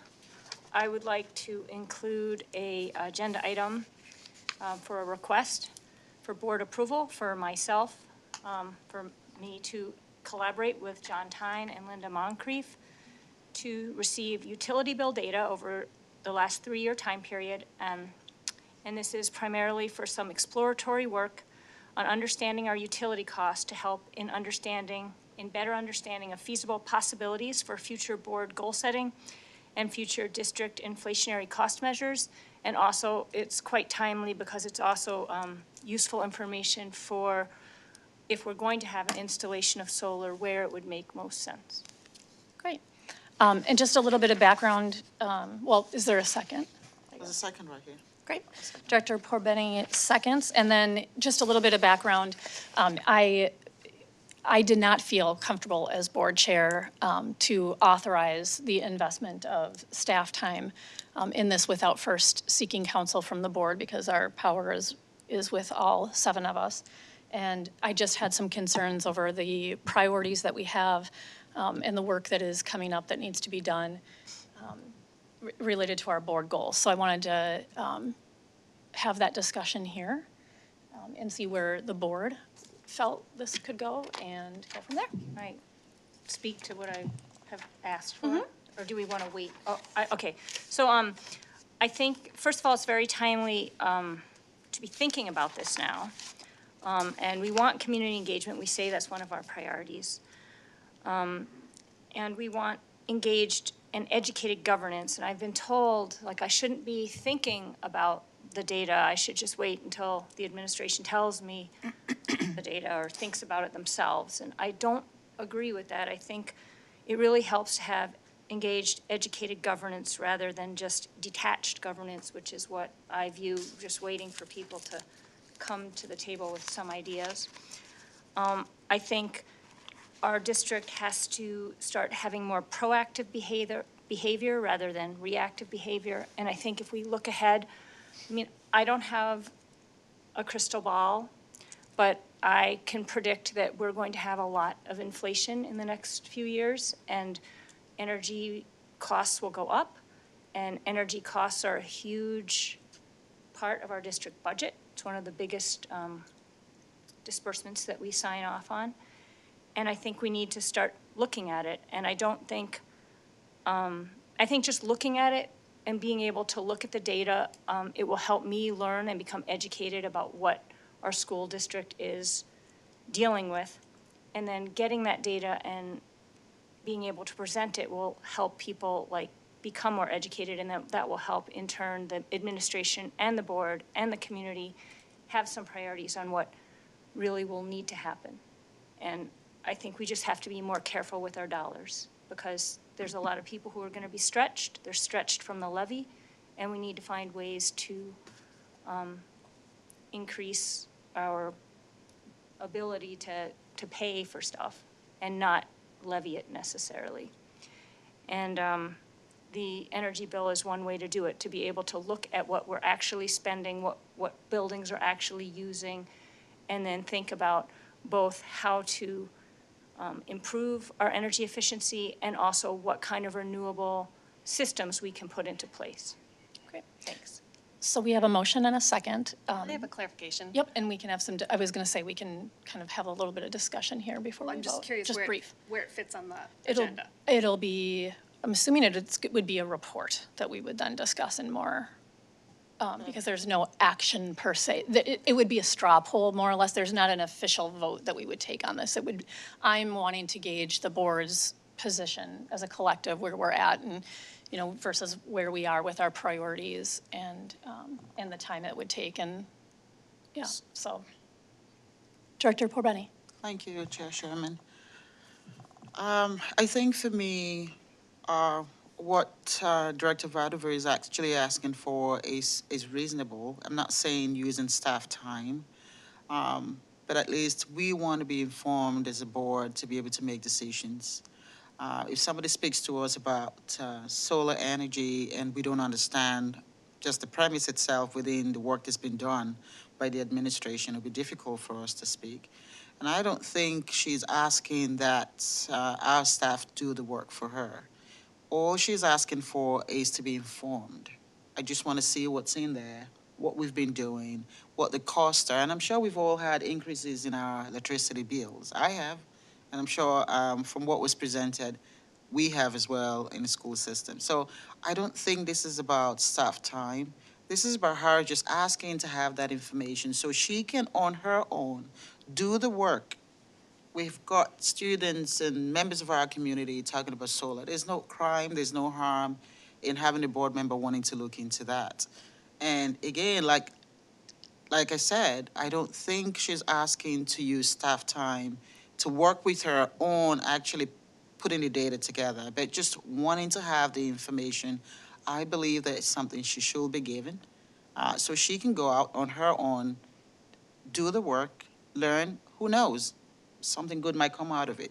Or work with the community to come up with something if there is an opportunity within what she finds. And so that's all I think, and that's the reason why I'm supporting that. Okay. And I just want to make sure that everyone gets a chance to speak. So Director Riley? I just want to say that I think right now, I mean, we just either accept, you know, whether we want to amend the agenda, and then she can clarify what the intentions are in the discussion later. If we could call the question. Okay. Okay. Does anyone have anything else, or should we call the question? Well, yeah, and I just, I am going to vote against this. I would preface that by saying that I own an electric vehicle, and I am right now looking into whether I can get solar in my house, considering that I'm surrounded by trees. But I believe that this has to happen in a logical way. I mean, we don't want to proceed with something quite that significant in terms of our buildings when we have a new superintendent who's going to be starting on July 1st. We also have a lot of other priorities that we're dealing with right now. And the other thing is that I just don't feel as though asking to do this sort of work is really the appropriate thing. I mean, I think that we all of us go to MSBA training when we first start on this board, and we learn the difference between a governance board and a management board. We are a $120 million organization, and we have staff who does this work for us. They understand intimately the buildings that we have, and we should be directing them to do this work at a time when it's appropriate. I have something else to say. You're out of order right now, so just hang on one second. So we did have we can have this conversation now, but I know that we do have a call Well, that's a to question. misinterpretation of what I want. So, So, did you have something else to say? or Well, did you wanna- my point is that, as board members, we have a right to ask to get something on the agenda to Yep. have a discussion. So I would like just to call a question, and I actually think it's valuable to listen to what she has to say later on in the meeting when it's appropriate. Okay, great. Really quick, Director Kelsenberg, just a couple minutes. No, there's a lot of exciting things that could happen with solar. It's a great topic. I don't want to data, whatever it was going to go into it, but there's just a proper way to bring this onto the agenda, make it part of the plan, so I just don't want to jump into it. this is not saying we want solar, it's just asking for data. It's asking to be put on the agenda in the proper way. That's what I'm asking for. We're going to call the question. All those in favor, I'll read so for Joan, even though I know you have it, and for the community, I'll reread the motion. I would like to make a motion to add to tonight's meeting agenda that the board approve the collaboration between Director Vivian Vodova and staff to gather energy bill data for the last 3 years by facility and energy type to help in a preliminary understanding of costs and to provide some exploratory work so the board and administration can make well-reasoned goals regarding energy conservation and renewable energy feasibility in the near future. Okay? All those. Can I have a point of clarification, please? This is So to a report, sorry. This I is should to say a that. report, and this is not to any action. There's no voting on, so this is just for discussion tonight. This is for discussion. Okay. It's just for me because, and I think I said that, when we're dedicating staff time to pull the materials, when we're authorizing potentially a board member to do the work, I just felt like it needed the board to weigh in. Okay, so then if this were to get put on the agenda for discussion, then what happens? Then I will ask for your guys' opinion how you feel about the request. And if the majority wants to pursue this as stated, then we can do so. And we may need to evaluate other priorities based on what staff comes back and says in terms of time. And so we would get those implications for the board. Okay, thank you. You're welcome. Okay. All those in favor of the motion, raise your hand and say aye. Aye.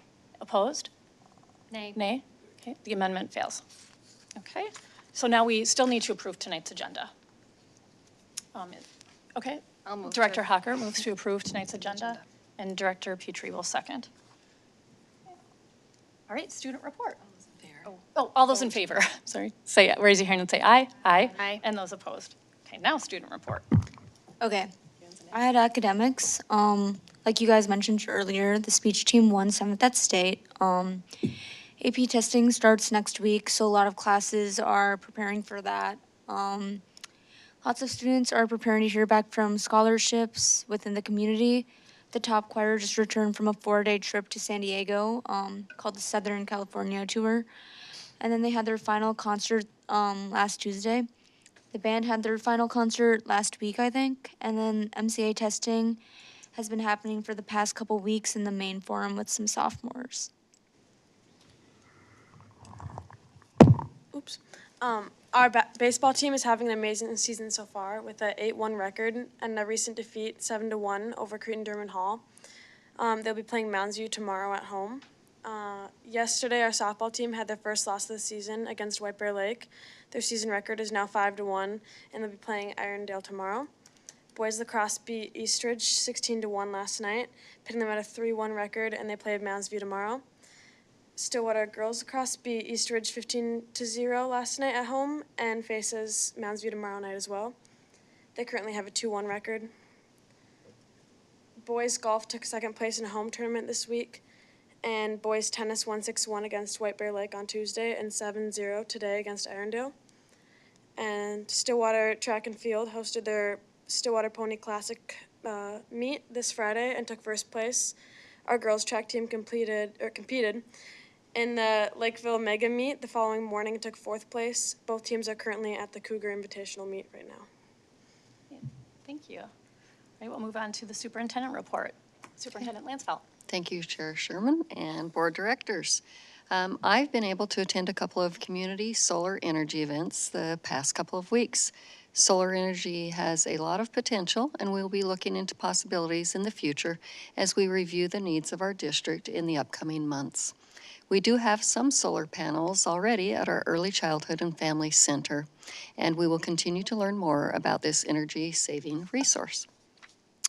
Okay, senior Catherine Fredcove has been named an Athena Award winner. Congratulations, Catherine. The St. Paul Area Athena Awards program recognizes outstanding female student athletes from high schools around the metro. Catherine helped lead the Ponies to state championships in both soccer and alpine skiing, as well as 2 runner-up finishes. The 4-time academic letter winner will attend St. Thomas University and play soccer next year. A group of students at Stillwater Area High School also created bluebird houses with the help of local volunteers. Over the past few weeks, Jim Feldman and Paul Olson donated their time to work with students in cutting, sanding, building, and painting the birdhouses. The experience allowed the students of various abilities to learn skills that may assist them as they transition to life beyond high school. Thank you to the Partnership Plan for supplying the materials and equipment, and you can view photos of this on our district's Facebook page. Stillwater teachers Elizabeth Peliquin and Carrie Pitty were honored by the University of Wisconsin River Falls. The 2 were named Outstanding Collaborating Professionals by UWRF's College of Education and Professional Studies. Peliquin teaches social studies at Stillwater Area High School, and Pitty teaches first grade at Brookview Elementary. And just a reminder that Stillwater Area High School has an excellent lineup of amazing musical performance coming to a stage near you this spring. You can purchase tickets on our district website, and all performances are held in the evening. We have the Stillwater Choir Home Concert, 9th grade choirs and chamber choirs concert, spring choir concert, chamber orchestra concert, Philharmonic Symphonic and Varsity Orchestra concert, symphonic band and concert band concerts, senior band concert, orchestra concerto concert, pops concert, and bang on a drum concert. So there are a lot out here. We hope we don't miss any of these in newsletters, and it's a great evening out for family and community. And finally, as it was mentioned in our learning session earlier this evening, I was able to attend this week's Stillwater Area High School Family Resource Fair. It was held at the high school, and I want to express my appreciation and gratitude for the amazing services and resources our staff and community provide to our students and to our families. Additionally, I want to give a big shout out to Tade Schoberling and his team for all of the work they do to make this event happen. This benefits so many people in our community, and I was truly impressed with the breadth and wealth of expertise at the event, and there was a strong turnout. We had, I believe, over 100 sign-ins walk through the front doors, and I know many people, including myself, found other doors to enter the school who did not sign in. When we work together in collaboration and partnership, we stand a much better chance of helping and supporting our students and families, so thank you for that. Thank you, Superintendent Lansfeld. I do not have anything for my board chair report we're going to move on to consent agenda, but I am going to automatically pull item L, and we discussed this at our Finance and Ops meeting this morning. And Directors Petrie, Kelsenberg, and myself just felt it was good for the board to have more, in the community to have more information. So I'm going to pull that right off the bat. Let me read all the items, I guess, and then we can discuss if there's anything else. So consent agenda is minutes of April 7th, 2022 special meeting. Item B, minutes of April 8th, 2022 special meeting. Item C, minutes of April 14th, 22 business meeting. Item D, minutes of April 19th, 2022 special meeting. E, payments of invoices, April 16th through April 29th. F, accept gifts and donations, February and March 2022. Item G, treasurer's report, February and March 2022. Item H, Stonebridge Elementary Fall Zone surfacing. Item I, Stillwater Middle School fire alarm replacement. Item J, 2022 Stillwater Area High School pavement rehabilitation. Item K, agreement to provide special education and related staffing, Northeast Metro 916. Item L, the Tyler Drive transportation system. Item M. That you pulled. Oh, I'm sorry, and that I pulled, sorry. And item M, the human resources personnel report.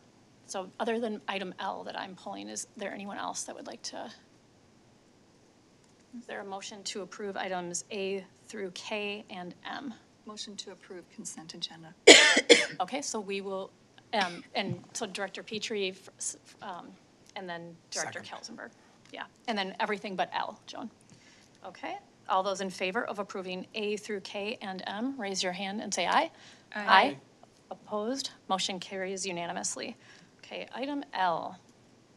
We're going to turn that over to John Perry and Mark Drummerhausen. Don't know who's doing what, but. Good evening, Board Chair, members of the Cabinet. John Perry and I are here to kind of bring an exciting new feature here to our transportation. John wrote this up from a technology aspect, and I'm coming from the transportation perspective. We're here to bring Tyler Drive to you. Tyler Drive is a way to enhance our parent experience with transportation. So what it is there be a tablet in each one of our buses. And the tablet there has a lot of functions to it. The first one is it provides turn-by-turn directions for our bus drivers. Currently, our bus drivers at the beginning of the year, or if there's a sub-bus driver or somebody that comes on, they get route sheets. And so they have their sheet of what their turn-by-turn is, and they have their sheets as they turn. This provides a tablet there that will give them turn-by-turn directions to help enhance the driver experience. Second of all, it takes attendance as students get on the bus and get off the bus. So we know what time and what place each student got picked up, and we know what time, what place each student will then get off the bus after that. It also provides us an opportunity to put any bus or any route on any bus. So currently, our buses, our GPS for the, let's say the Gopher bus is on bus 319 or whatever number, and that's what it's assigned to. And if that bus were to break down, or if that bus has some issues, so the Gopher bus needs to go to bus 12 then, they have to take the GPS signal from there and move it to a different bus. This way, with the iPad or the tablet that's in each of the buses, when the driver gets on, they just log on to whatever route they have. So they log in as the Gopher route, and then that GPS then automatically syncs up with the parent app, and they can see where their bus is from turn by turn. So it doesn't matter what bus the driver gets in, that they have that experience there with them. So that's just a brief overview. There's actually a video that I think will outlay this and give you a little more details here. So Joan, if we can cue the video up, and then we'll stand open for questions that you have afterwards.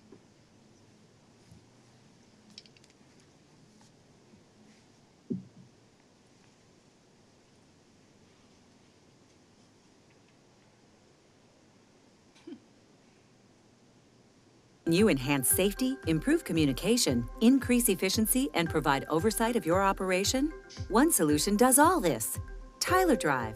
It's one-of-a-kind software loaded onto a unique, semi-rugged tablet, which is mounted on a school bus near the driver.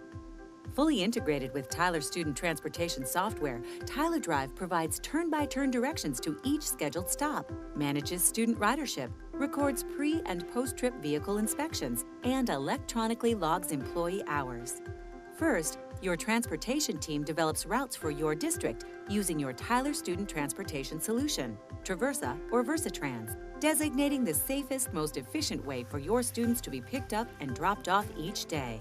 When a driver logs into a Tyler Drive unit, their assigned run is uploaded using the exact route and stops you built. Tyler Drive provides the driver with route-specific directions to each stop, following district policy and safety guidelines. It can provide visual directions or audio only, with the screen blacked out while the bus is in motion. These electronic directions are significantly safer for drivers and riders compared to paper route sheets, as they allow the driver to keep both hands on the wheel and both eyes on the road. They also make it faster and easier to onboard new drivers or teach sub-drivers a new route. At each stop, Tyler Drive shows the names and photos of the students who are assigned to board or leave the bus at this location. As students enter or leave the vehicle, they scan a radio frequency identification card, or RFID, over the Tyler Drive card reader. This creates a record of when and where the student scanned. The driver is also alerted to students attempting to board the wrong bus or exit at unassigned locations. As each student scans their card, their parent or guardian receives an alert on a secure, integrated mobile app. Tyler Drive has an internal GPS, allowing you to manage vehicle location in real time, or track and trace the vehicle location, speed, and heading of the vehicle at earlier points in time. Before and after each run, the drivers can undock Tyler Drive and take it with them as they perform their pre- and post-trip vehicle inspections. Tyler Drive provides a customizable checklist and can require a signature from the bus driver to help ensure a thorough inspection. Tyler Drive also manages employee timekeeping. Staff, including drivers, aides, and mechanics, can clock in or out on the tablet so that they don't have to go to the depot to punch in. With Tyler Drive, you can enhance the safety of your students, improve communication, increase efficiency, and provide oversight over your district's transportation. Tyler Technologies. To learn more, visit the web, tylertech.com/TylerDrive. And then one last thing, the funding source from this is from a Safe Schools levy in about, was late 2019, early 2020.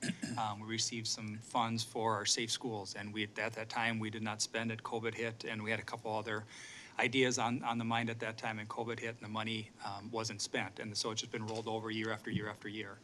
And so now the time before we lose that funding available, we have about 250,000. So, and this would be 232,000. So it fits right nicely within that time frame. So we can spend that money and also increase the experience for our parents with transportation. So with that, John and I will be open for any questions. Director Bodova? My understanding is in the transportation contract, we're requiring GPS and then we're gonna be paying twice for it then, right? We're gonna be paying for this Tyler Drive and requesting that in their contract. So is this gonna reduce something from the contract then? Or like it doesn't, I'm just not sure. It seems like this would be something that should be paid for by the busing company more, or at least partially, right? Because, well, and also I'd want to hear from Pete and what his experience is, if you have experience with this. Just to Yes, answer your question. Go ahead, Director Kelsenberg. And then I can make other comments, but it's an enhancement to the system that is required in the contract. So the contract has a GPS kind of functionality. This adds a lot more parent beneficial stuff to it. And is it a subscription or is it like one-time fee? So it's a one-time fee of $232,000, and there will be an annual fee of around $30,000 for year after that. So it takes the GPS. So we use Versatrans to do our routing system. So it takes the GPS and records where the vans are. So it's not duplicating services. Right now, and John can speak more from the technology aspect of what routing of where the GPS is and how that gets to the parent app. This irons that out a little bit if you want to take a moment to. Yeah, so this will give, so for parents in the system, myself included, we know that often the app tells us that it can't tell if our bus is running or what route it's on. And that's, to Mark's point, if there's any kind of mechanical issue, the GPS that we've used in the past is tied to that bus. And so now the GPS is tied to that tablet, and the tablet allows us to indicate what route is being run. So this addresses a number of things. One, it addresses if the bus is running a different route than it's normally assigned to. And two, it lets us combine routes. So something that often happens is buses that are less full might be told, okay, you're gonna run the turtle route and the rabbit route. And so when one route's finished, the other route can be logged into, making sure that all those parents get that communication. Can I just add, if you've ever seen a parent when their child does not come home off of a bus, most of the time they will fall asleep on a bus after a long day at school.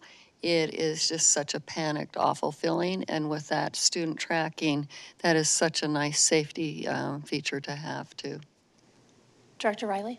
Actually, that's where you lost me. I was all good until I saw kids having to have their little passport to get on the bus. Is that an opt-in feature? What happens to the data?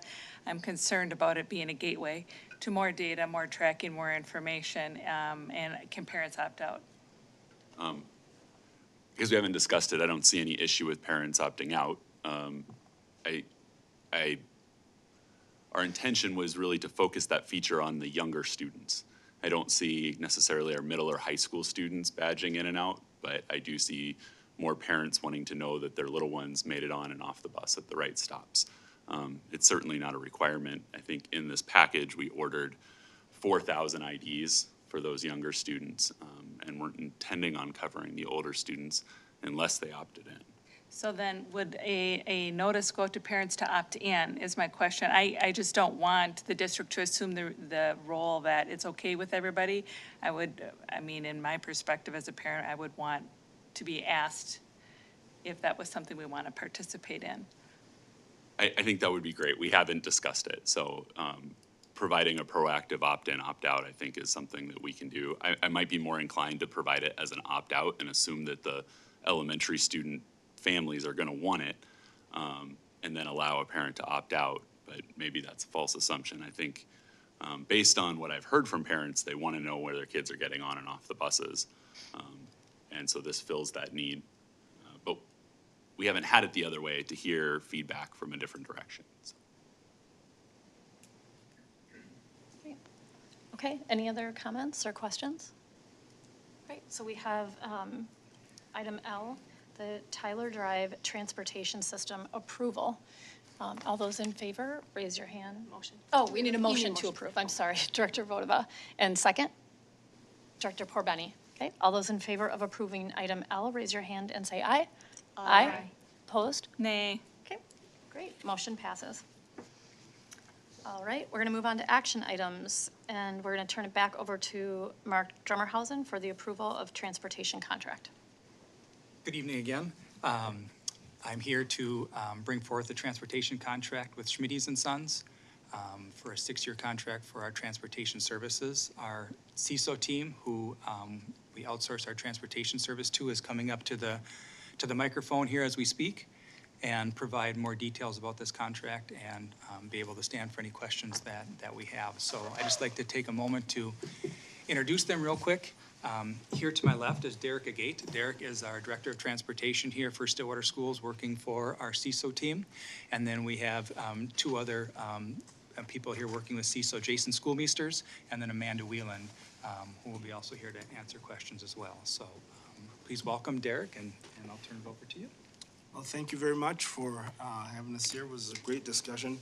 I love hearing from the kids. You know, I've coached myself, so listening to the kids was that was a real treat. I don't get to hear that very often. So thank you very much. I wanted to also start by thanking Superintendent Lansfeld and Mark Drummerhausen for the work that we put in on this to get this contract to this point. There were a lot of meetings, a lot of virtual meetings, and a lot of time spent getting this information. I won't go through the entire contract because I'll leave opportunity for you to ask me questions. I do just have some areas that I wanted to point out. One of them would be the term of the contract. I know that that came up as discussion for the 6-4 term. That term is well within the parameter set by Minnesota Statute 125B, dash 125B.52, which district could actually award a contract up to 10 years. And this one is really a 6-year contract. So I just wanted to point that out, that we are well within the parameters for such a contract. The company that we're recommending would be Schmitty's and Son to be awarded the service agreement and the contract. It's a company that's been around for over 70 years. They're an employee-owned, company. They have immaculate service record and safety record, and we vetted them, and I really believe that it will be a great fit for the Stillwater School District and families and students. The other item I wanted to point out is really that came up was our cancellation policy. The reason why that the cancellation is written the way it is, what we had going on with COVID has made it so contracting companies are looking for more of a guarantee. One of the challenges, if we're not able to pay them and we cancel school or something happens, and again, this is post-pandemic, hoping that we don't have to use it, but in the event that we do, the district and the contractor have agreed that the drivers will get paid, and that's why we have that percentage and that cancellation language in the contract. We also are making and asking the contractor to make sure that we have coverage at all times in the dispatch from 6 a.m. To 6 p.m. And that'll make sure that we have the proper coverage. And the last area I wanted to bring your attention to is we made some concession on the age of the vehicle that is going to be required for at least 2 years because of the supply chain issue that the entire world is facing right now, that we needed to make sure that we're able to get the resources in the buses. So we made a concession for the contractor that they could start with buses as old as 15 years old and phase those out over a 2-year period of time, giving us enough time. What I'm hearing from our manufacturers that it's going to take about 3 years for us to get out of where we are right now with a backlog of equipment and needing buses. And if you order a new bus right now, it will, it's taken almost a year to get to the contractors.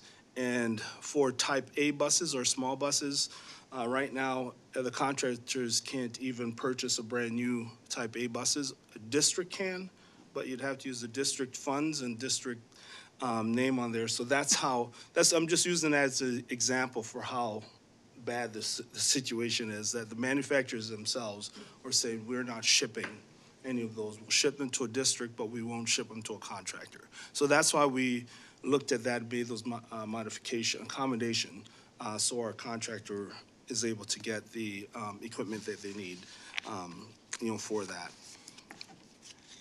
So with that, I will open it up for questions. So it'd be that with the bus contract as well as the lease agreement for the Hudson Road property as well. So both of those are on this action item. I just want to, for background, and I think that the board knows this, but for the community's benefit as well, in addition to everyone at the table here who has worked so hard and so many long hours to pull all of this together, we did send the contract to our legal. We did also have Jan Vanderwall, the consultant from the last go-around. He looked at this and provided his input, as well as our incoming superintendent. Dr. Funk has looked at this as well. So just the community and the board, I think you already know that, but. It's gone through quite a few revisions. Yeah, it's gone through quite a few signed eyes. revisions even, Yep. yep. Are there any questions? I have a Yes, quick Director question. Hocker. Could you speak to us a little bit more about this new company, Schmidt and Sons, kind of like with the bus drivers? Are we able to keep our own bus drivers? I know we've had employees with our district for a while that know the routes in the district, and we've got a pretty complex system. So could you speak a little bit about like how that transition is going to go? Do we get to keep everybody, or hopefully most people? How's that You going? know, I could answer that question, or I could have someone, a representative from the company answer the question. He's right here. I could answer it for him. Bill? Does it? I could, yeah. But why he comes, we've had conversations about if this contract were to be approved tonight, they want to start being in the district starting next week. So we would schedule a meeting next week to have him and his team to have some space here in the district to start recruiting drivers, to start creating a plan to retain the drivers that we currently have, and to make sure we have a full fleet of drivers. So I don't want to steal your thunder here, Bill, or if you'd like to comment on that. Well, thanks for having us. We're excited to be here. It has been a whirlwind 6 weeks since we start discussing doing this with the district. And yeah, our intent certainly will be to try to onboard as many drivers as we can that are currently in the district. And it was funny, Derek was, not funny, but there's two things you need to run a bus company: buses and bus drivers. And we're good at the bus driver piece.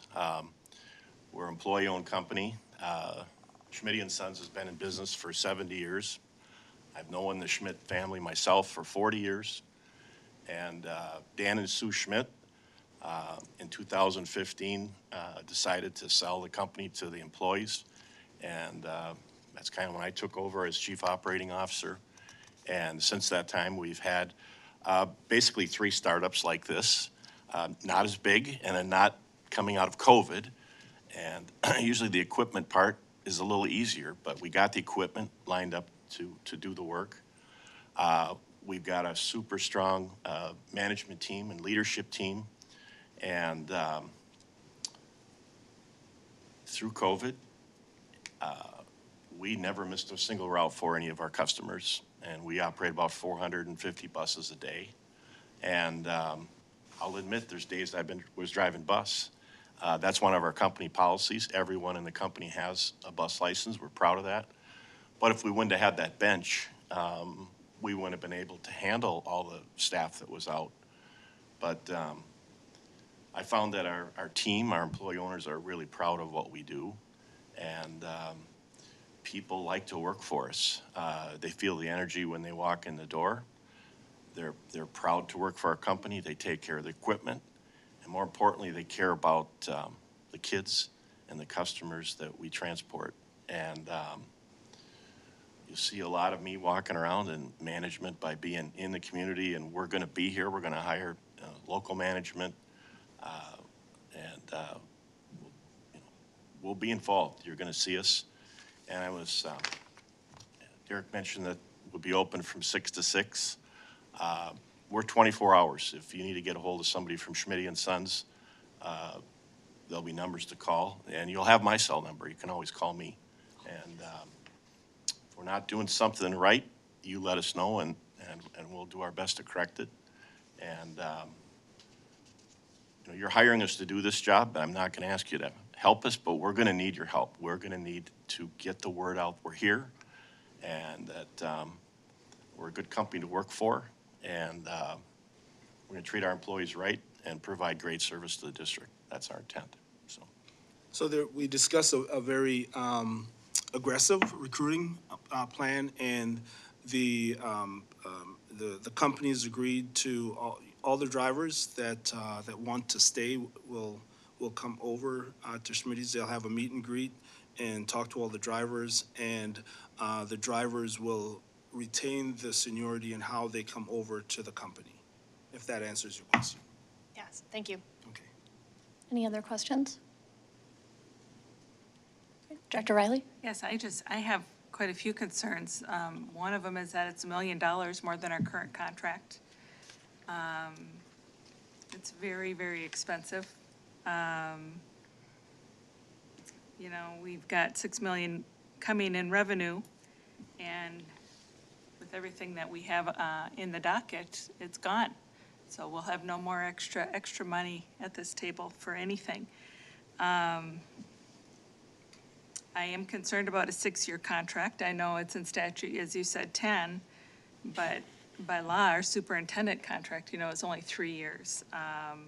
Our achievement integration funding is 3 years. We renew and review all these things. I'm a little concerned about such a lengthy contract that has been put forward. I'm also concerned about,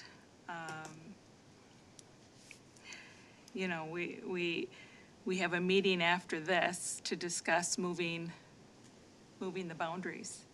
And that's actually something that, has been an issue with the current bus company. And it's ironic to me that you want a contract for $1 million more, and then you want to move boundaries to reflect the similar situation that we're currently in. And that litigation isn't settled. And to me, I feel like this is just a really risky move at this time. Yes, Can I just- Superintendent Lansdale? Yeah, just address a couple of this. We are going to be paying more. Previously, we have been through a pandemic, and we were not running routes during distance learning. We did pay the bus company, but not full payment because the routes did not run. They needed that to pay their drivers.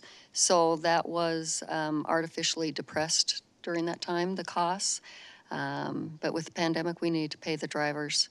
With the 6-year, 4-year contract, we do have same items in there as the previous contract, and I believe with our history now, we do back it up if things are not working. We're going to fix them. And then the transportation, again, on the cost of equipment, and I might be not exactly right on the numbers here, but buses a year or so ago ran about 85,000. I think they're at 115 on up. So equipment nationwide has gone up. We have inflation that I think's hit about 8%, and when you go to the grocery store, it's there. Gas with diesel that buses use, that has gone up.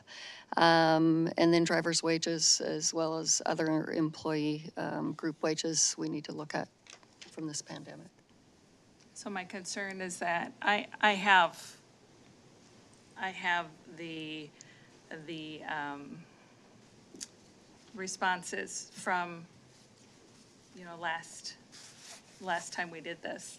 I have all the breakdowns, and the costing is more. So it's not artificially anything, it is more.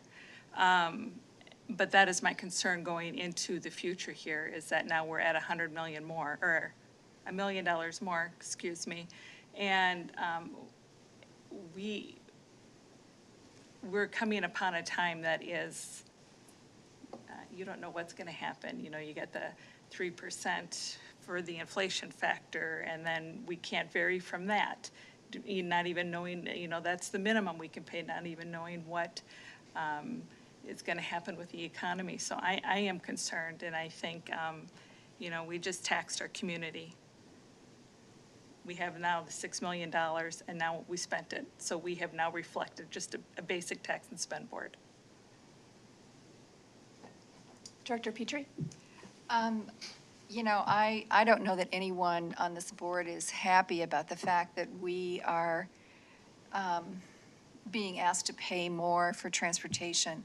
But, any one of our families out there can tell you that we needed to make a change. And, had we been able to continue on, I think we all would have preferred that, but that is just not the situation we find ourselves in. And I'm glad that we were able to find one bus company who would give us an offer. And, I think that because of the circumstances that Superintendent Lansfeld has just mentioned, it probably goes a long way toward explaining why we are paying so much more for this contract. Are we happy about it? No. But you know, this isn't a situation that this board put us in. Anyone else? Director Hocker? Follow-up. As Director Riley mentioned, we are going to have a learning session after this. I too am concerned about the added cost. I understand where it comes from. And I think that the administration is going to be coming to us after this meeting to try to explain some different options and possibly mitigating at least part, if not all of that cost. And then it'll ultimately be a board decision on how we want that money spent, because it is a pretty sizable chunk of money, money for services that are absolutely essential for our students and for our families. And if anything, parents in this district know this year how incredibly important busing is for our schedules, and they desperately need stability. So I think there's more discussions to be had. Yes. I would just like to say I did call and speak with other districts, and the record is really impeccable, and they really haven't missed a route. The last couple of days, I was at a school this afternoon and notified a route was not running. Yesterday, routes were not running, and so that's really hard on families, and it's hard on staff and our community. I guess just sharing my opinion, since no one else wants to kind of speak up here, I just thought I would say first, thank you. I'm excited to have a partner that is going to be able to service our families the way that they deserve to be serviced. So it's really important. I too am devastated at the additional cost. I think there is no one at this board table that is happy about what we have here, but we need to fix the problem. And I want to thank staff. They've put an incredible amount of time and research and diligence, and everyone here at this table, and then countless people that we probably don't even have at this table right now. So thank you, our families, thank you. Tough decisions. I agree with Director Riley. No one wanted to be spending levy dollars on transportation, but we have to fix the problem. And I think that lessons can be learned in terms of following the recommendations of the experts when they're giving you the recommendations that they give you. And for that, I'm sorry. I mean, better days are in front of us. So I guess I'll leave it at that. And if there is a motion that wants to be made, Director Petrie? I move that we accept this contract with Schmitty's to provide transportation. And is there a second? I'll second. Director Hockert? All those in favor of approving the transportation contract, raise your hand and say aye. Aye. Aye. Opposed? Nay. Motion passes. Welcome. Thank you. Thank Thank you for coming out tonight. Oh, sure. Let us know how we can support, let the staff know how. I would just like to thank our CISO transportation team, and I would like to thank Schmitty and Sons for all of the collaboration and time and work and effort that's been put into this to make this happen. And I think we're going to be very, very happy with our students, families, and again, staff. So thank you. Thank You you. do have a meeting set with your staff on Monday to Right. kick off the process, and you're going to see the signage and the advertising, and if you have any ideas or anything that you think we could be doing and do better, just let us know. So Great. thank you. Thank you so much.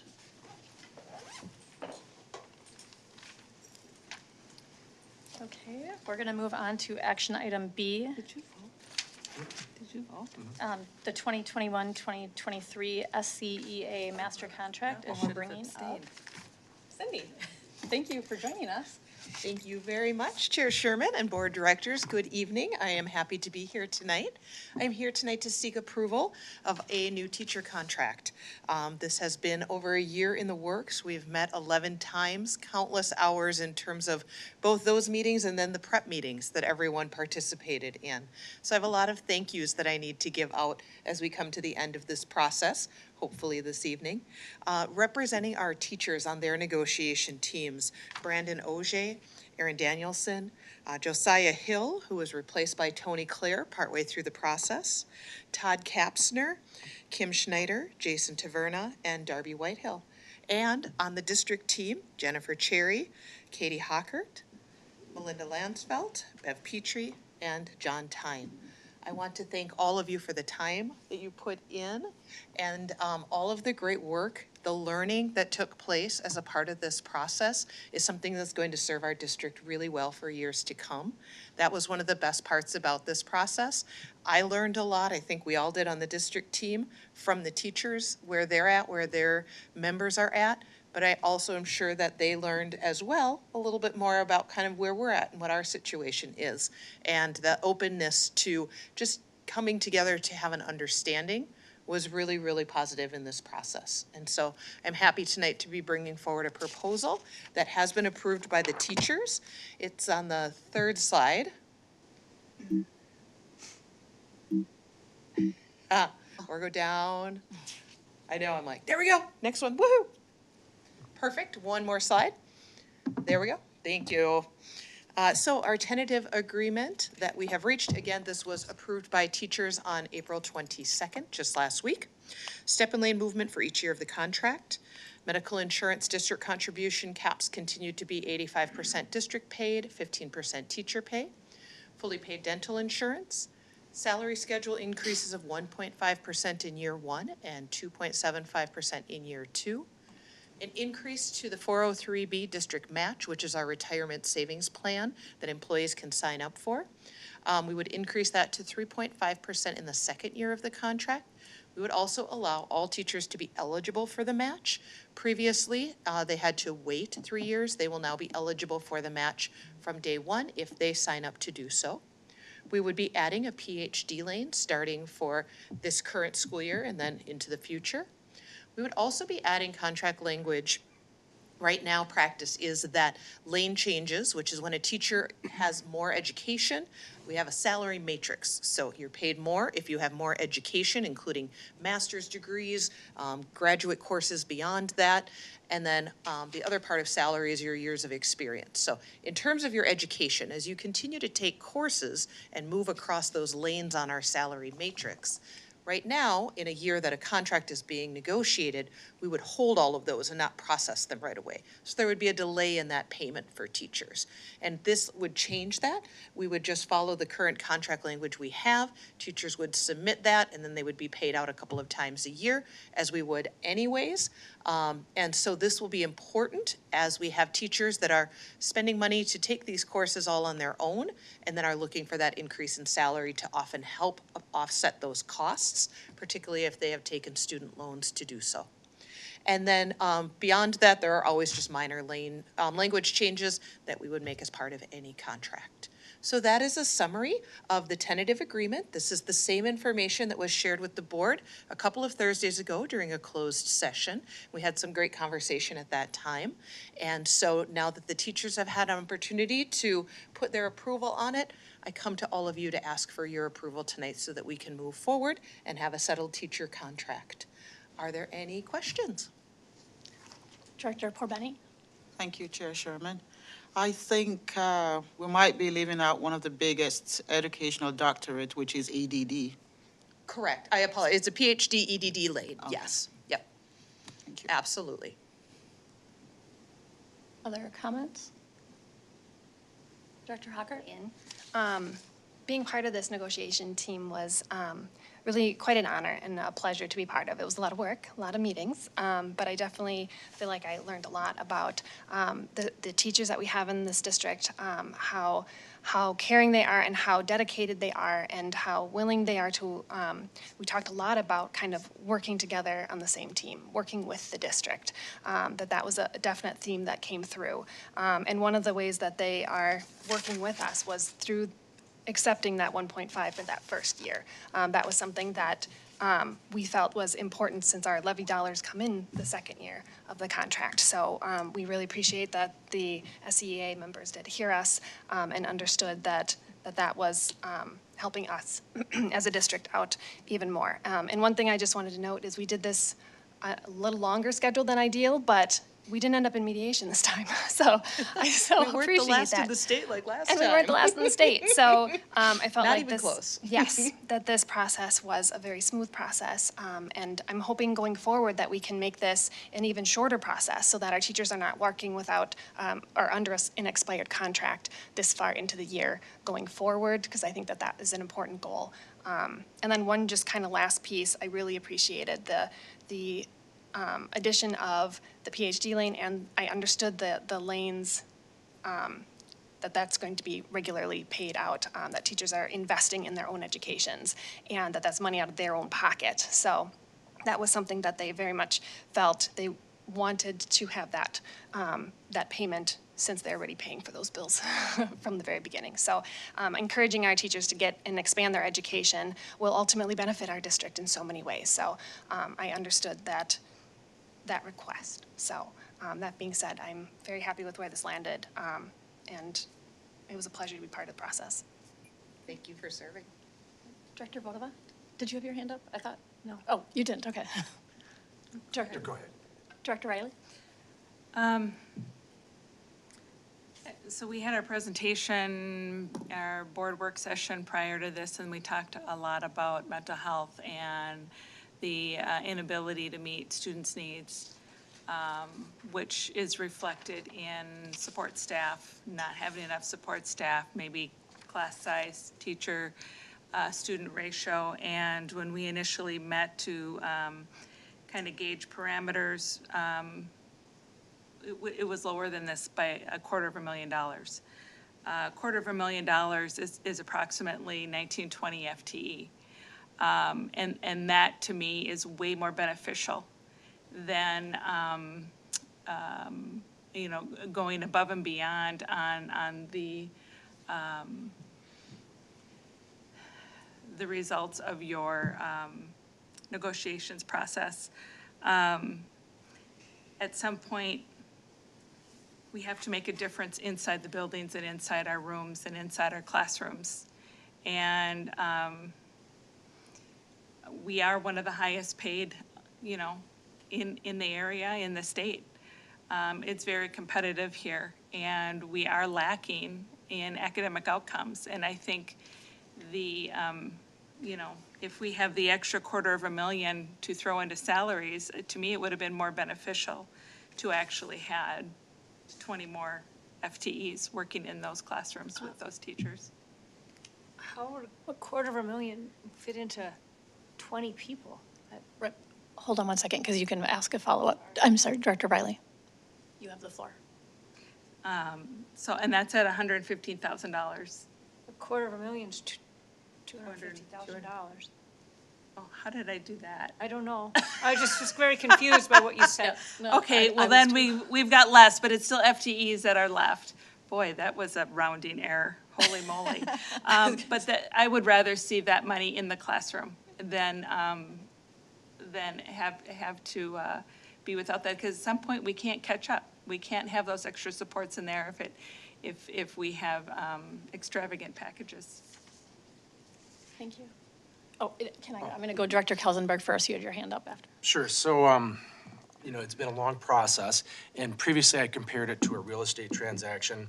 Is you have something you want. You negotiate back and forth. We did that, and then each negotiation, we kept getting closer and closer, and then we reached an agreement, and then it goes to legal to kind of clean it up so it's presentable, and now we're at the closing table. We signed. So some people just tuning in right now, this might look like, wow, you're doing a lot of stuff right now without a lot of conversation, but there was a lot of conversation over the past year that got us to the closing table today. Just luckily, we just don't have this big stack of papers to sign like you do with the House. We'll be raising our hands shortly, so I will be voting for it. Great. Yes. I just want to echo what Director Hockert said. I was also involved with this process, and it was an honor and a learning experience for me to be involved with it. And I would just like to say thank you to Cindy for leading us through this. She was a great manager of this whole process for us and our team, and I learned a lot from her, and I really appreciate that. I don't feel as though this is an extravagant contract at all. This actually, when you average out the amounts between the 2 years, this is actually slightly less than what is the state average. And although our teachers are reasonably well paid in comparison to other districts, it's also true that we have higher class sizes overall than a lot of other districts.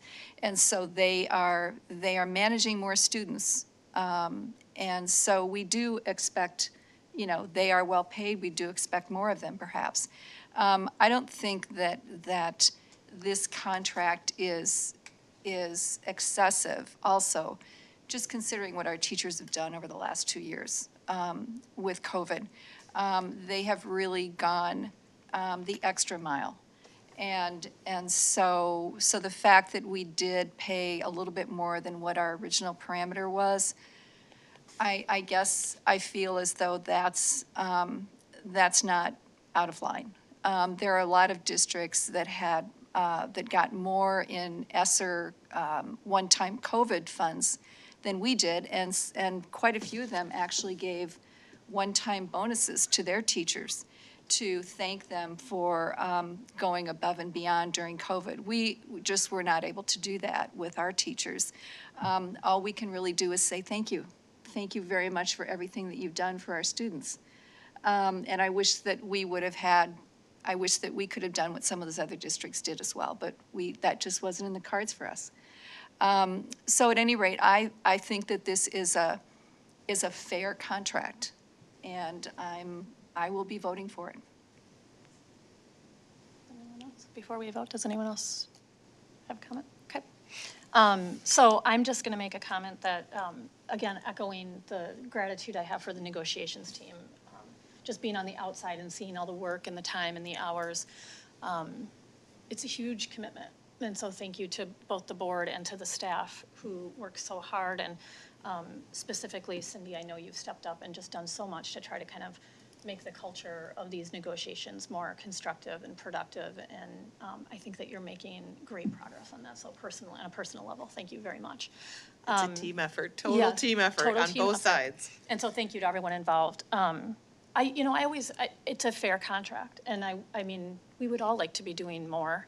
I think for me, I do struggle because we have issues in public education that need to be addressed. And I keep advocating for people at home, staff, people at this board table.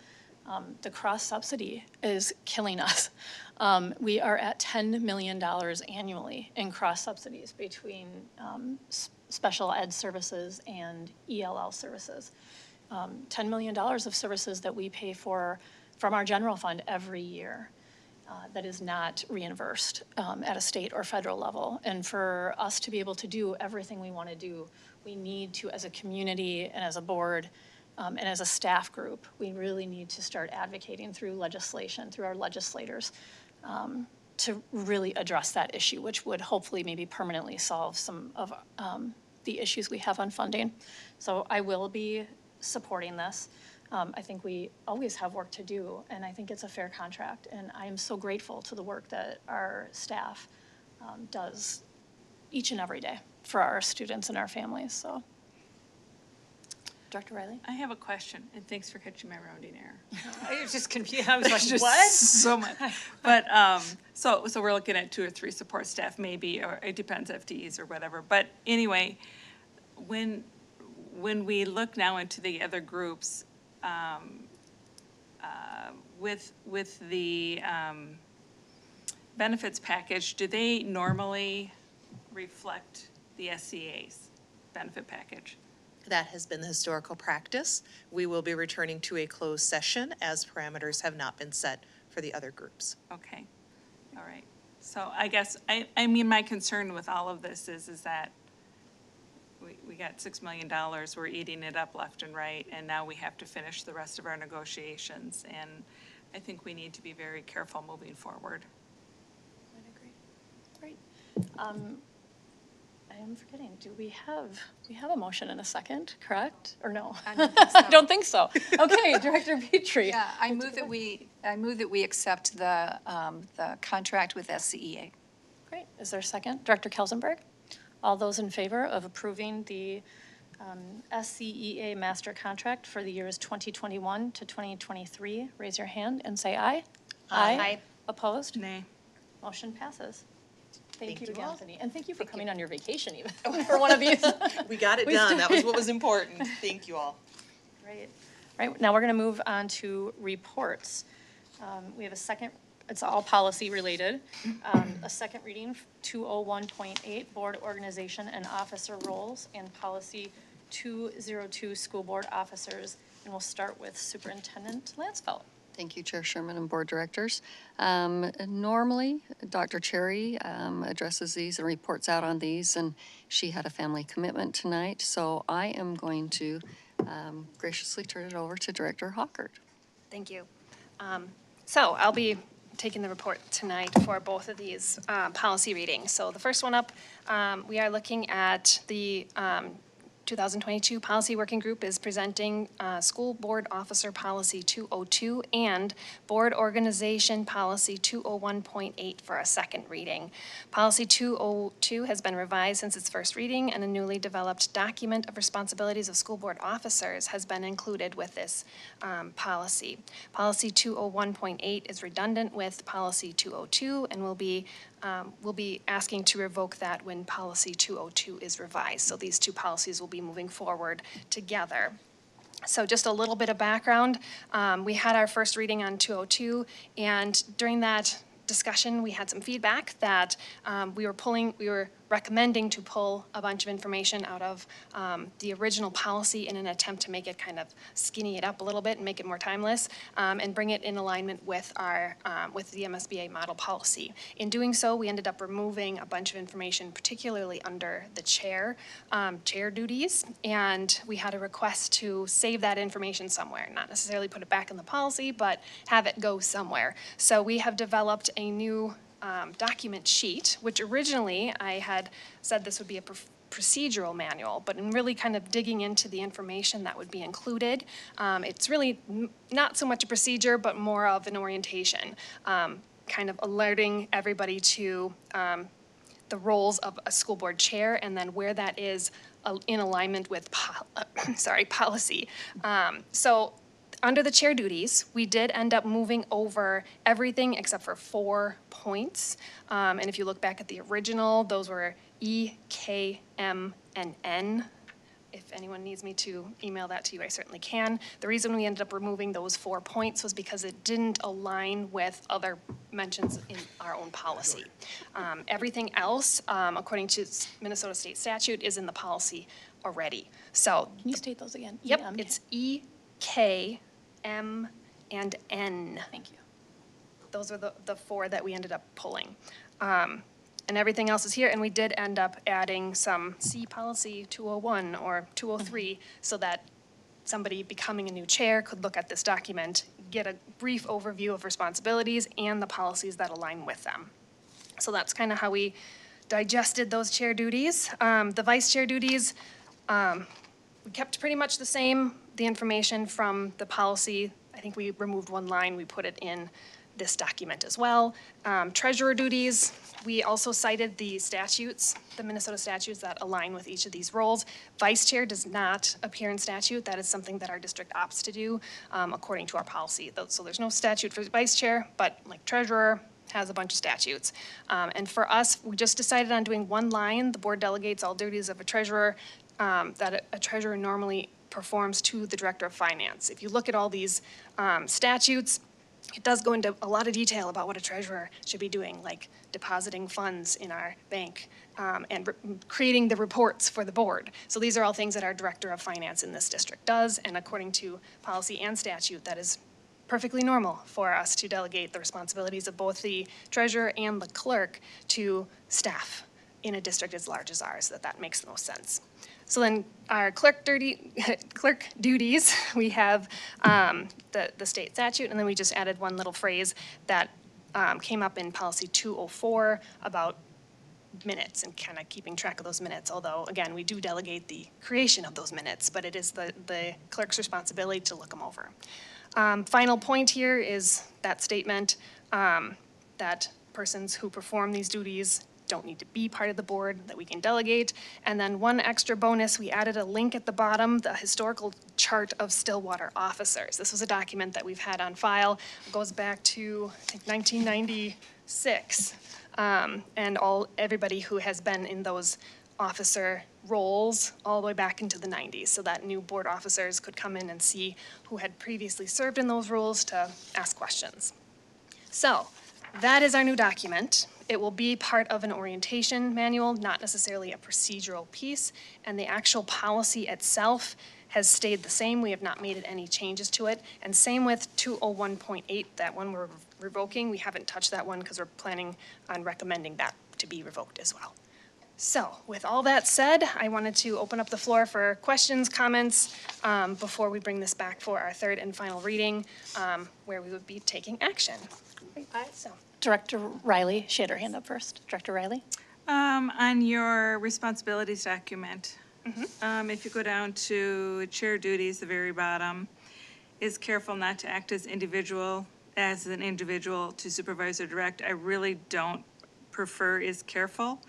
I would prefer that we use something that says more does not exercise any authority as was stated in the other policy, or does not act as an individual or will not act as an individual. I think this gives leniency the way this is stated, but I think it needs to be more clear than this. And so this does concern me. okay, thank you. Director Vodova? I have several questions about this, I guess. I'm trying to figure out if I'm looking at the right document, but one thing is, it says the superintendent is supposed to come to the board with teacher hiring, right? I mean, it says here, recommend to the school board employment and dismissal of teachers.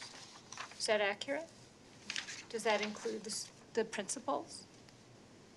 Because that didn't happen. Well, It's on the consent. it's in the always- HR report. It's always on the consent agenda. It's in the HR report. We vote on it. And we don't see that? No, we do. It's in That's the part of every It's in board the packet. consent agenda. Okay. And then the not acting singly and directing people, seems like our chair does that quite a bit. So, Yes, I there's mean, history of that. yeah. Okay, more comments on the policy? Feedback? No? All right, if you do come up with something later, please email me, and Dr. Cherry. She would also be helpful. All right, should we Great. move on to the next So one? move on to reports, item B. First reading of policy 201.9, board working groups, and policy 213, school board committees. Superintendent Lansfeld, I don't know if you're just going to pass it back over I to. would pass it on to Hockert. Director Hockert. Thank you. Thank you. All right, so policy working group is presenting the board working groups policy 201.9 and the school board committees policy 213 for our first reading. Policy 201.9 is redundant with 213 and will be asked to revoke at a future meeting. Again, we'll keep these two kind of tied together, so it will go through the full three readings along with 213. So this policy has been in discussion since like January. We've been working on this in our policy group. Kind of to summarize the main changes that we are recommending, we did kind of tweak quite a bit on this policy. First of all, we are updating some wording based on model policy phrasing to kind of be more concise and aligned with current practice. We are also working to align the policy with how we actually do our committees in Stillwater. And the big proposed change is to kind of delineate between our standing committees and our ad hoc committees, and just how we have been practicing these. So the recommendation, there are 5 committees listed in this policy. We are recommending 2 to be designated as standing, which would mean that they would meet regularly all year to kind of facilitate district functions. That would be the policy and the finance and ops committees due to the amount of work that is required by those committees. And this would also help when board members are volunteering for committee assignments at the beginning of the year to kind of understand the commitment level for standing committees versus ad hoc. For our ad hoc committees, these would meet more as needed, not necessarily be expected to meet every couple weeks throughout the year. And the two that we were recommending to be ad hoc would be the legislative and the community engagement committees. And the wording has changed for both of those committees in the document as well to kind of give those clear parameters with the legislative and community engagement. And then the final piece was we are going to be recommending to remove the personnel committee. And this one we had lots of discussion around. The way that our personnel committee is created right now is more of a grievance committee. And in talking with Cindy in HR, she kind of explained that that's part of the contract, but that there were some concerns raised about whether that was appropriate to have a board committee, especially since committees are, according to our policy, they are open to the public, and that's how we've always done them. We post them, and they are open to the public. So that has not, thankfully, caused any issues yet, but could possibly cause issues in the future. So that issue was raised, and then the other way that other districts are using their personnel committees is as a negotiations team, that the people assigned to personnel then serve basically only on negotiations. And then, so we talked through maybe we want to do that, but the logistics of doing that in talking with Cindy didn't quite seem to make sense. So in discussing kind of what options are there, since it is in our contract that staff members can grieve to a board level, that we would have a board chair be that board level grievance, and it would not need to be kind of an open meeting issue or question, since it would be in a committee. So we decided that it made more sense to recommend the removal of this personnel committee instead of making it either an ad hoc or a standing committee. So that's all I've got on kind of going through that one. So I'm opening up the floor for questions, comments. This is just the first reading, so we're certainly up for ideas, suggestions from the board and from the community as well. Anyone who would like to weigh in on our committees. Policy 213.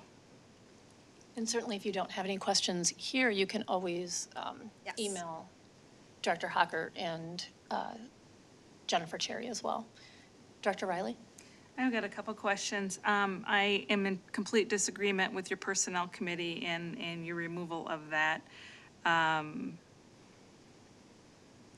I've experienced staff approaching or wanting a grievance to the board level, and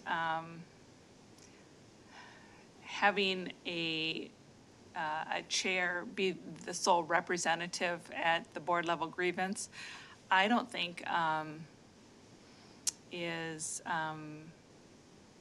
just don't think it's appropriate at all. I really don't. We're a full board, and in the past, it would go to the committee, and then the committee would actually make the recommendation privately to the board, and then any information that needed to be sought from from board members, they're allowed the information on what was happening in the grievance, so they were allowed and aware if they were on the committee or not. So there is ways to do it without violating personal information. And so it should not go away. Also, I believe the personnel committee should also be working on the superintendent review, making sure those things are in order and in alignment, because it's the personnel committee and the superintendent is our employee. We should be keeping the superintendent review in order. We should be talking about the mid-year evaluations or goals, and all of those that whoever is chairing that committee should be organizing those things, and keeping the momentum moving and it going. Somebody should be putting something together for our new superintendent and expectations and presenting that to the board. Those things are responsibilities of this board. I am wondering on the rationale of not having the treasurer and the finance and ops committee as the chair. That I don't think is appropriate. I think when you're in the finance piece of that and having to understand the workings of that, and that responsibility is laid upon the treasurer statutorily, that the person that is the treasurer should have a good idea of what is going on within the district. The wealth of knowledge that comes with the chair of that committee is incredible. And I think it's important for the treasurer to be aware of those things. The legislative committee also should be meeting regularly. Because even in the off-season, you should be working on your relationships with our legislators. You should be having conversations and working on platforms and engaging. There are things that can be done. And I think, to Vivian's point earlier, wanting to get something on the agenda, we don't just sit around and wait for things to fall in our lap. You actually have a responsibility to move this district into a good position. And that's what we're elected to do. So I have some concerns with this, the way this policy has come back. Director Porbeni? Thank you, Chair Sherman. I think Director Riley does have some factual points there. We can review it. We can take a look at the policy, and especially with respect to the personal part of it, in terms of what those responsibilities are. I think it's important that we review and see what we can do with respect to the feedback we're getting from her. I mean, just thinking about it now, it just makes a lot of sense. I think it would be appropriate to have more than just the chair make decisions in those situations. I definitely think, I agree with that. I mean, just to prevent any kind of exposure or liability to the chair. That's how I see it. One person being in negotiation, making those decisions in terms of grievances, can expose the chair to all sorts of liabilities, all sorts of claims too. So having more than one on the board doing that representation, I think, would be a fair balance where accusations will not just be portrayed on one, but at least their voices that balances it out. And so for me, I think it's important that we review that piece and see how we can fine-tune it, make sure we're actually providing the necessary support that is needed for us to participate appropriately. Can I throw out one more piece? One thing that we definitely did discuss was having the finance and ops treasurer be on the finance and ops, according to our previous policy, and actually that goes back to the board officers policy too, that 202, that we did have in our policy, that the clerk was on our policy group and the finance and ops is on the now I'm getting confused, sorry. The treasurer is on the finance and ops, mixing up my words here.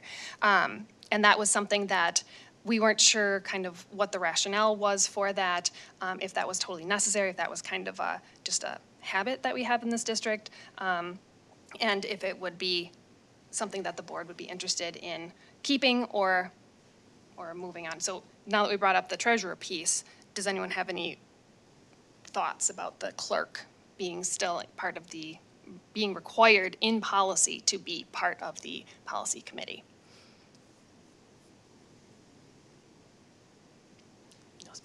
Yeah, I mean, I don't see that as being as important, but I definitely think that, I think in the past, mostly treasurer has been on, they haven't necessarily chaired it at all times, but the treasurer is on that committee.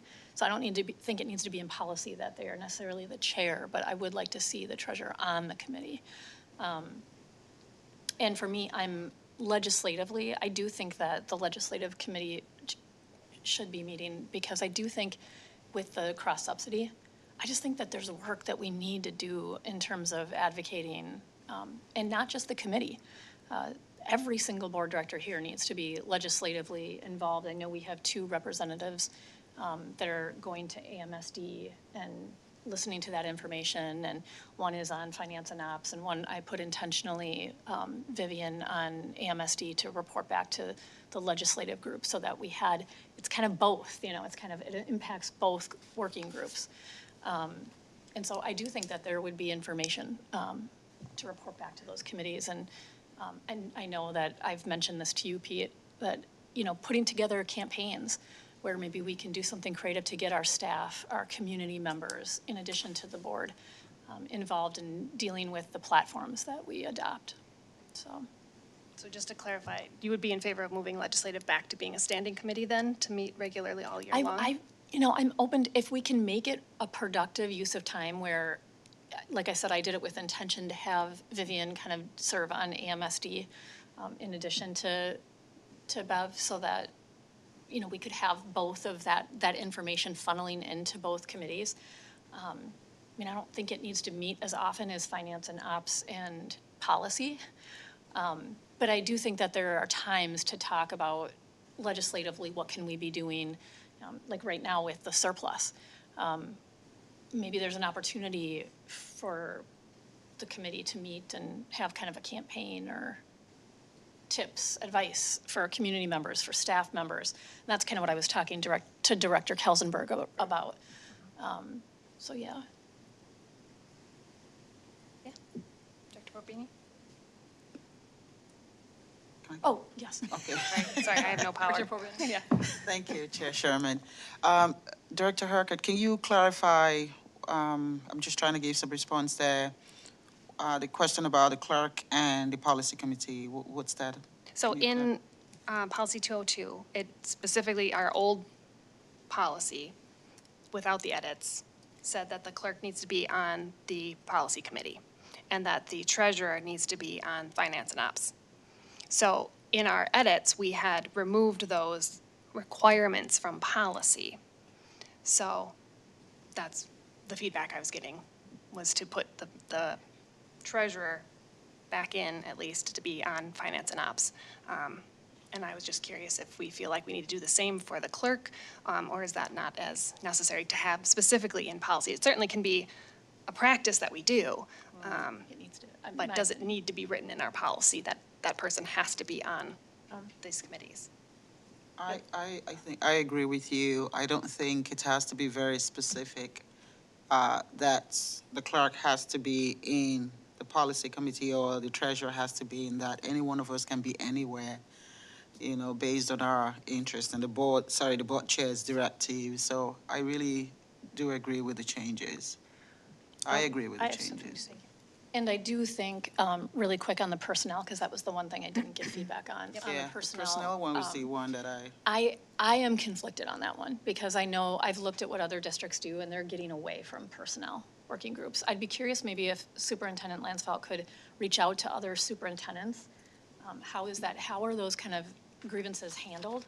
What are? Cindy might know too. Oh, and Cindy maybe? I don't know. Absolutely. Just to reach out to other HR departments, other superintendents, what are other districts doing? I know that it's being recommended more to go away from that, and I do see other districts going away from that, but then how are those circumstances handled so that it's not, there isn't exposure to one person? Or does it go to closed, or, there might be some, so. I'm sorry, Director Vodova did have her hand up.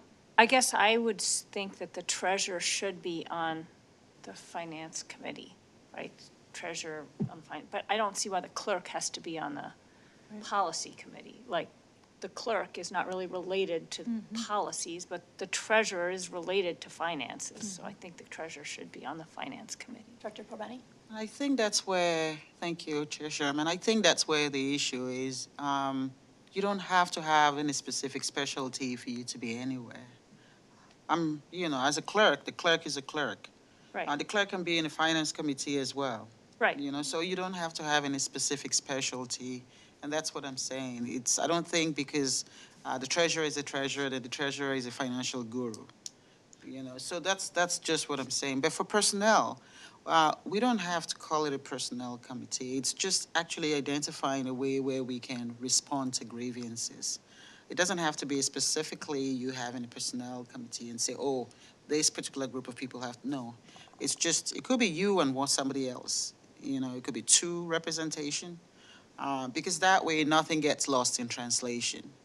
Because if you're in a grievance, if you're in grievance with people and you're there alone, things could get lost in translation where It's going to be you trying to clarify, the other person trying to clarify what was said. But if you have a balance where maybe you and somebody else is representing, then there's a balance there in terms of what was said. And so it takes you out of the equation in terms of exposure. So that's all I'm saying. Yeah, so I definitely would love to see if the policy group could get some input from administration on what other districts are doing, and even maybe our, I don't know, maybe the legal advice we get through our MSBA, maybe they see stuff, I don't know. I mean, that's not to say, sorry, that's not to say you can't do it alone. I'm just saying to protect you, that's all. Right. All right. Any other feedback? But I reserve the right to email you. Yes, you certainly can email me with whatever you come up with. Great. All right, thank you. Okay, so we are gonna have a learning session. We'll adjourn the business meeting, and we'll just maybe take a 5-minute recess. And we'll have a learning session, just for the community's benefit. The learning session will be on transportation, and just kind of different. It's been a long time since we've reevaluated what we do and why we do it, and so I think that that's gonna be what we're discussing. So anyway, we'll take a 5-minute recess, and this meeting is adjourned, the business meeting. Thank you. So are we still here, right? We will record the Okay. learning session though, right? Yep. Okay, I might not be available for the learning session.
he here?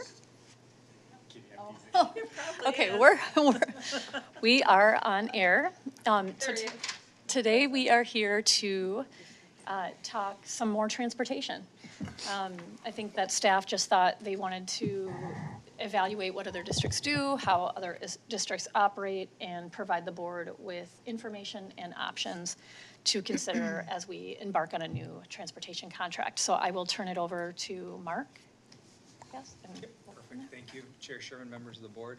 I'm back here with our CISO team. I just want to introduce our Director of Transportation, Derek Agate, Jason Schoolmeisters, and Amanda Whelan here with CISO as well will assist in some of the questions that we'll have here at the end.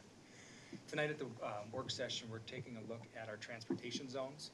It's been quite a few years since we've looked at our policy and looked at our zones in comparison with our other districts and to see if that's something we want to look at moving or changing here in the future. So currently, as we go to our transportation zones, that you can see within our board policy, our elementary is at 0.5 miles, which means anybody who lives 0.5 miles or farther from the school. And just a reminder, it's not as the crow flies, it's... Sorry. Perfect, no, we're all good. Our district for elementary is 0.5 for elementary, and it's not as the crow flies, it's from the front of the school to the individual houses. So there's an actual app that we use to calculate what that 0.5 radius is around each of the schools for that 0.5 distance. The middle school is 1 mile and the high school is 1 mile. And so what we did is we looked at the schools and the districts that are within our conference and that are surrounding kind of us here on the East Metro to kind of get a flavor. I'm not going to go through each one of these, but you can kind of take a peek or get a flavor for what's the sense for elementary in terms of transportation zones, what's the flavor for middle school in terms of transportation zones, and then what's the flavor for high school in terms of transportation zones as we look at if we want to entertain the possibility of moving that or keeping that where it is. So we can come back and reference this slide here in the future. Moving on to the next one now, based on the contract that was just approved earlier this evening, with our policy of 0.5 mile for elementary and 1 mile for secondary, both middle school and high school, as well as having gate transportation. Gate transportation is basically adding routes to the southern end of the district with our gate at Stillwater Middle. Our students who live in the Stillwater Middle feeder schools get on a bus with the Stillwater Middle School students and then ride to school that way. We do have additional buses for our gate students who go to elementary schools or whose boundary to elementary school is within the Oakland Middle School feeder. So currently looking at our 79 routes, that's with 0.5 miles and 1 mile for secondary and gate. It'd be about 5.8 million next year. And if we don't change it, we don't have any students that are impacted and wouldn't have any cost savings. If we were to expand our secondary, so both our middle school and our high school, if we were to expand that out a half mile, so you're still 0.5 at elementary, and you move to 1.5 at secondary and still transport gate, that would be about 5.5 million. That would be about 225 students that would be impacted between the middle and high school level, and that would save us about $370,000. If we were to keep the 0.5 for elementary, move to 1.5 at secondary, but discontinue gate transportation and no longer have transportation for our gate students, that would be about 5.2 million. That'd be about 300 students that would be impacted, and it'd be about a $670,000 savings if we did not have gate transportation. And then lastly, if we went to 2 miles, which the state law says you have to transport everybody over 2 miles. So if we were to go to the state law and the state statute at 2 miles, we'd reduce from 79 routes to 65 routes. It'd be about 4.8 million. And that would be about 815 students that would be impacted, both elementary and secondary, and no gate transportation. And that would save us about $1 million each year. Now, I just want to throw in the little bullet on the bottom because this has been a conversation point for years, is about looking at Amigos Unidos or Spanish immersion. What would transportation look like from that aspect? So if we were to add Spanish immersion or Amigos Unidos transportation, we'd be looking at anywhere between 4 to 6 buses, which would be about $300,000 to $450,000 per year. A bus is about $75,000 per bus per year. It's actually $74,300 and some change. And so basically, as you take how you calculate it is you take the bus price per day, which is about $432, times that by the number of school days that we have in a year, which is 172, that comes to our calculation. So when we look at the bus prices here, we're using just under $75,000 per bus per day. And that's tier one. This is all tiers. So, but Spanish immersion, tier one? So Spanish immersion in this, that would stay in tier 2, I believe, because that's when the Oh, elementary. tier two, sorry. would be- Yeah. has to I'm be- just off on all of my things tonight. And so, but you do bring up a great point. Just a reminder that we do have a 3-tier busing system. Tier 1 is our secondary students, so all it's our Stillwater High School and our middle school students. Tier 2 is all of our 7 elementary schools. And then tier 3 is our charter and non-public, which is St. Croix Catholic, Salem Lutheran, St. Croix Prep, et cetera. So. Are these with the busing prices in the new contract then? Okay. And how do they compare with the old contract? So we didn't do this individually. Joan, if you go to the last slide, please. We didn't, one more, please. One. So this would be, we didn't do it for an individual bus, we couldn't do that, but if this, look at where we got the difference in the contractor from our current vendor of looking at their prices to our proposed vendor, which is now the vendor for next year, that's where we get of about a $1.1 million increase in our transportation costs. I guess what I more meant is not compared to if we ran the same routes with the old vendor, but compared to what we're paying now for whatever routes we're doing now, how much is our old vendor costing us? So right now, we're doing the 65 routes. And the route prices, we did based on next year's route prices. We didn't do it based on this current year's route prices, because each year there is an increase. So I know we can. And so which of those categories is the 65, like if we go back to what the choices? I'd say these numbers are all based on a full fleet, 79 regular ed, transporting everybody according to board policy. Right, so here, which one, so none of these, I guess the bottom one is the 65 routes that we're doing now? Correct. That's we're at right now at 65 routes. So this is looking at where our policy's at right now is 79 with the 0.5 and 1.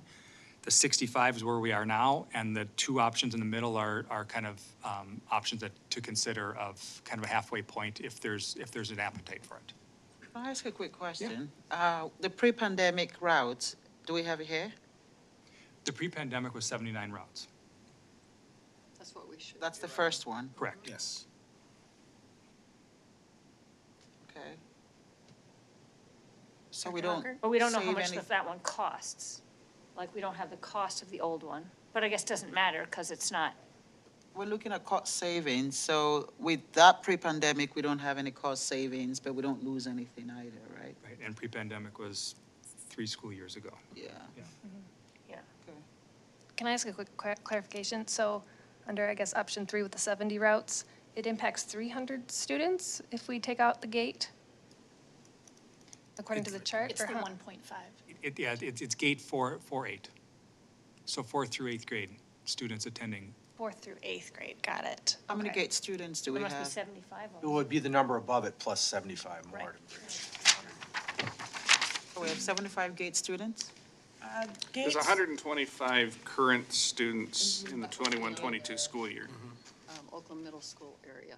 And some of the students are in Stillwater Middle Feeder, which they can get on a Stillwater Middle School bus. So they don't need additional busing because they can just hop on with the peers going to Stillwater Middle. These numbers are fluid too, right? Because you might add some routes, you might take out routes depending on who opts in and. Correct. It's a snapshot in time. It's just, yes. This is our best guess of looking towards next year. Correct. If we have a lot of secondary students that opt out, then we don't need as many buses. And it's really based off our tier 1. Tier 1 is where we have the most buses. That's where the 79 are. Our tier 2 and elementary is less. It's a few less buses needed to run elementary routes, and it's less buses even more to run our tier 3. So these numbers are based off our tier 1. So if we have less students opt in or opt out, then we reduces that bus number. I do think, and I just like to point out, because I think that sometimes the community doesn't, maybe, I mean, I didn't, when I was just a community member, understand the cost of transportation, and that it is significant. I do think it's important to point out that the state statute is the bottom one. So as a district, we choose to do better than that. And it is at a cost to taxpayers of over $1 million.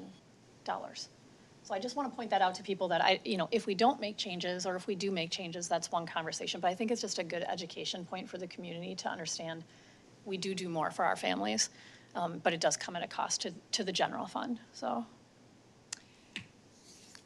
So I had a question about gate. It looks to me like it's about $300,000 to transport gate, according to this chart. Do we have any idea, do we know how many students we may have lost from gate this year because there was no transportation?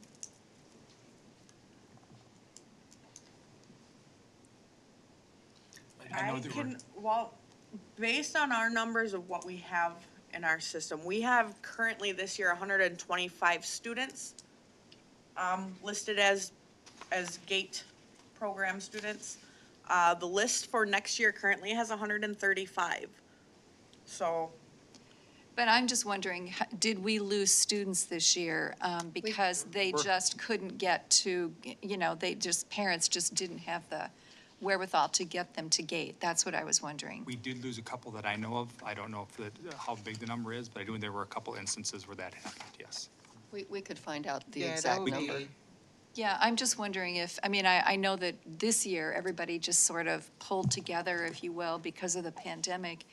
But I'm just wondering, on a long-term basis, if we don't provide busing to gate, are we going to kill the program? I guess that's my question. And I don't know the answer to that. Maybe nobody does, but I am just curious about that.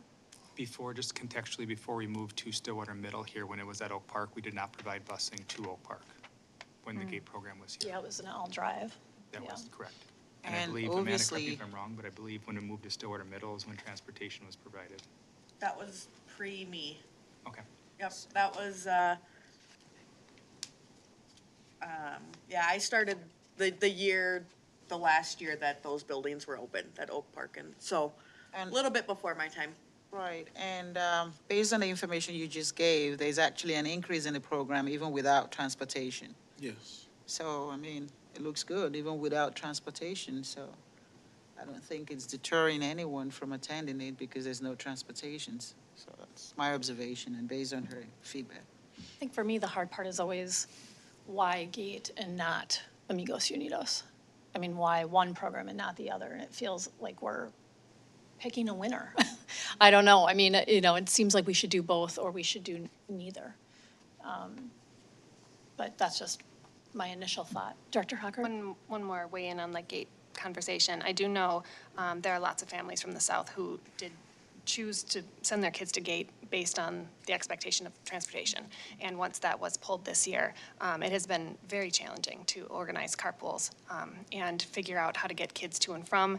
And one of the biggest issues is without transportation, 4th and 5th graders don't have an option for after school or before school childcare at the middle school. So without being able to rely, and I don't know how that worked beforehand, but that's been a big challenge for our younger students, not having that childcare and parents having to leave in the middle of the day to pick up their kid and take them to Afton Lakeland or wherever they're in adventure clubs. So that's been a particular frustration for GATE families, and I think going forward, if this does become a permanent solution for cost-saving measures or whatever, I'm sure we will have an impact on families from the South in particular, not being able to maintain a commitment of 2 years or 5 years of driving 20 minutes from Woodbury Dr. to the GATE Kelsenberg? program. Sorry. Yeah, I don't know, is it true by data or is it just anecdotal that some people that lost their routes throughout the year switched to other schools that ran on a third tier because there's really no shortage of drivers on that third tier, Prep, New Heights, whatever. Did we lose students to those third tier schools? And would we get them back now that we would be transporting them again? Well, right now, we're running a market study, and we're going to be providing more information on that. So we have a firm that will be interviewing all these families to find out the why. Okay, good. If we have the gate, if we said there was no transportation to gate, except could we arrange something like you said, like the kids have to be transported to Afton Lakeland for after-school care? Could we just arrange like a bus to just do that rather than have the parents come pick them up? And just say like, you know, if your kid's in 4th and 5th grade in the GATE program, then they can be transported like to like one place for after-school care, and that's where you can pick them up. Like, would that be a helpful option to keep people, you know, to make it more able to participate? It's gonna be so I complex. think we've got, yeah, a couple pieces that for 4th, 5th, and I suppose some of our 6th graders, could be an option. I mean, making essentially those hub stops. So if we had a bus that left Stillwater Middle, stopped at Anderson, stopped at Afton, stopped at Brookview, you know, we could do that to get them to their home school, their adventure club. It would be closer for parents to perhaps pick them up from there. But transportation, once a student qualifies for GATE, for 4-5 GATE, they continue to receive that transportation until they finish their middle school career. So with that, we're not only bringing 4th and 5th graders down to the southern, to those adventure clubs, we have, you know, 6th, 7th, 8th graders that are not necessarily eligible for adventure club care. So we could get them close to home, but our biggest struggle is the time it takes to get those students home from Stillwater Middle through the southern end of the district and to be able to get that bus to a next school, to an elementary or to a St. Croix prep, to really utilize that bus, you know, efficiently. So, Director Petrie? I'm just wondering if we can go to the next slide, because I'd like to sort of talk about some of those other options. I have wondered this for many, many years, why there isn't a more efficient way to bus our kids in the sense that, you know, like an opt-in, opt-out forms, or, for instance, students who purchase a parking permit are automatically removed from transportation. And I'm just kind of wondering, are there other districts that do this sort of thing? And if so, how well does it work? How much money do they save? I'm just kind of wondering about, I mean, we see a lot of, I'm sure we all have seen a lot of half-empty buses. And I've always wondered if there's a way to tackle that issue. I think we do that. Yeah, we do. For high school, you have to sign up, but not for. For elementary? Yeah, not for elementary. It's automatic. And I think I don't know about middle school, but I know for high school, we have to go in and opt in. So currently, high schoolers are required to opt in. Historically, we have always, unless we've received a decline or an opt-out, we have always routed 9th and 10th graders under the assumption they don't have a driver's license, they don't have friends, they're of that age of most likely needing that transportation, so we've always routed them. We also see a lot of families, they register, they opt in for the bus because they want that safety net. They want that option if the car breaks down or something happens, that next morning they can hop on the bus. Unfortunately for us, that results in buses running half full. We think we've got 50 kids on them, but only 25 are actually riding. You know, so strictly enforcing an opt-in or opt-out could certainly reduce our numbers and get us closer to actual ridership numbers. But if a family calls and, you know, if they're eligible for transportation and they want to register for transportation, we can't tell them no. Right. You know, state statute, we have to provide them transportation if they're eligible and they request it. Whether they use it or not, they're owed a seat on the bus. So, so with what Amanda was saying is, if we do a better job of explaining to our families that their transportation service is not going to be taken away from them, the state statute allow us to do that. However, if they are going to need that transportation service, they could contact us and it will be reinstored. It may not be immediately, but we will eventually, I mean, within a week or however many days, we have to reroute a bus and get them back on that bus. And I think if families know that that's available and they're not losing, they're not giving up their right to transportation, it always bodes better for them to say, well, I know I'm not going to need it until, need transportation until February. So they will let us know and then contact us to put their students back on the bus. And I think for me, families understand that, more now post-pandemic than when they did pre-pandemic, because, I did not register my son because I learned, like, hey, if I get into a bind, and I need a bus for a short period of time, I can opt back in. There is that safety net always. You just don't have to sign up and then not use it, because that's what creates the efficiency issues. And it equates to actual dollars. I mean, that's the hard part, is like, we're spending over $1 million. Well, the thing is that, for us, I shouldn't say for us, I could only speak for me. I would rather keep the money in the classroom than spend it on buses. So the better job we do of educating our families to know that if they don't help us, we're utilizing resources that they're not using, and it's impacting the classroom. Right. And I think families would understand that better, that we're trying to keep the resources in the classroom, not in buses and tires there. So that's just my belief and philosophy. Right. Director Vodova? This Tyler app, right? Can parents, take out their kid, register for not having their kid on a bus for certain amounts of time with that app, so that would help us with the routing and getting less buses? Well, it's beneficial for us if a parent, the app itself, it doesn't do anything for the enrollment of a student on the bus. We'd need them to physically fill out a form to tell us that they're not going to take transportation. The state, actually, we need them to do that, because we still get credit for it as long as they complete the form. And I know our Tier 3 schools, all grades, those families do opt in.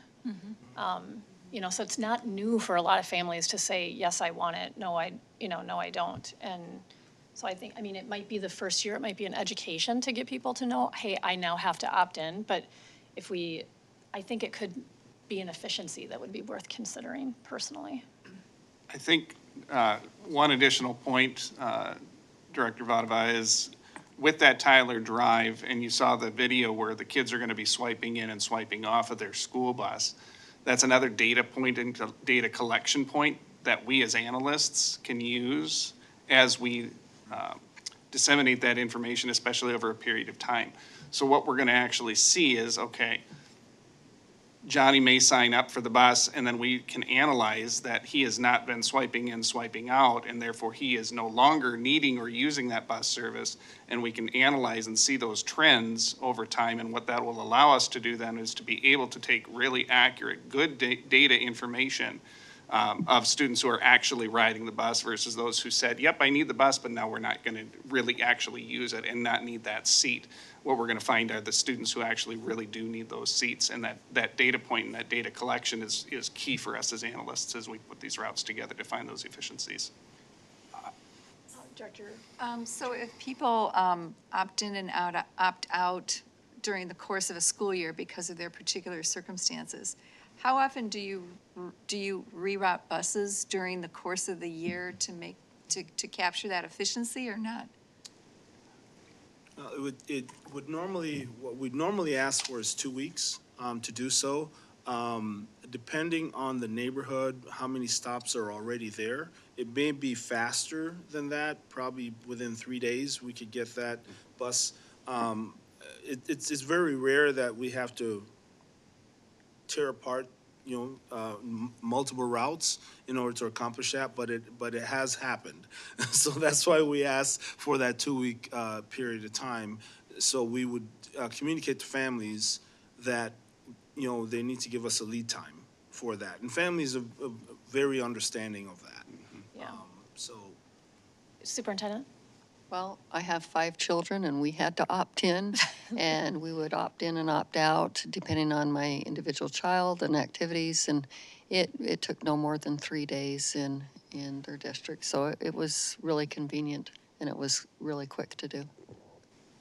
Dr. Kelly? Yeah, I was going to emphasize what you're saying, because right now, that's data we don't have. I mean, I substitute drive, and there's plenty of times I'll drop 10 or 15 kids off at the high school or the middle school, but nobody knows that because we don't take attendance, there's no data collected. But you reminded me when you said that, now you'll have that data. And also, if the route gets changed, it'll be easier to manage because it doesn't have to be printed. The driver really won't have to re-memorize it because they'll be told it as they go along. And the parents that have been riding all along, their times will get switched, but that'll be easier now too because they're going to be watching their computer when the bus is going to arrive there.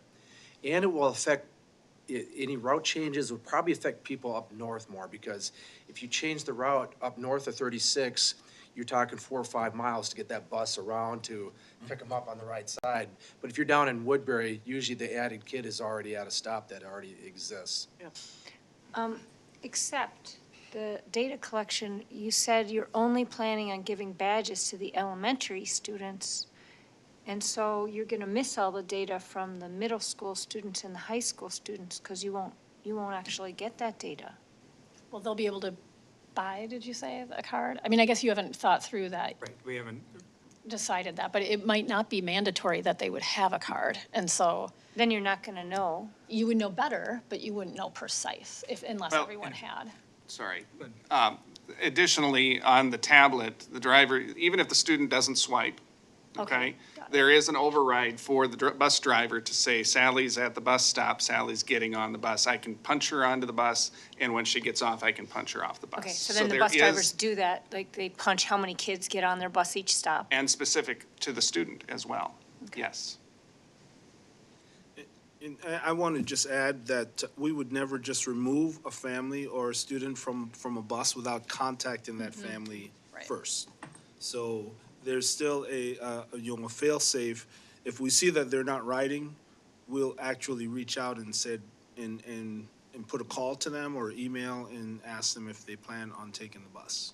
And we'll explain to them why. Yeah, I just think that looking for some of these other options to reduce costs is really important because I just think that people understand now that we have good reason to find efficiencies because, every driver matters. I mean, they always matter, but they matter more now than ever before because we don't have a surplus of drivers. So it's beneficial for me to look at these other options to reduce costs. I know I had questions, and I don't know if this is long-term, but, we used to have like times where schools would start. I know you've said this is longer, but is that something that you would ever consider, like staggering start times of schools to create efficiencies, or is that's that? something you want us to look at. We can definitely do. We haven't done that, but if that's something the board wants us to explore, we can go look at staggered bell times. But that will affect specialists and other staff Okay. traveling, and so that comes at a cost too. Yes, no, that's would make sense. Director Hucker? Just kind of going back to, well, I guess I've got 2 questions. The other options for reducing costs, I know it's probably hard to pin down numbers, but do we have any ballpark of like how much savings could be in the transportation opt-in or out or the neighborhood hubs to put some kind of numbers on those? And then my other question is kind of where are we going with this ask for the board? Like, are we looking at changing policy? Are you looking for direction in that place? Are we going to be asked to pick one of these options at the next board meeting? Like, where are we going here? Well, right now, we'd have to explore some of those questions you just asked earlier, because I don't know that we have any data on how many students will opt in or out yet, but we can look and see what we can provide.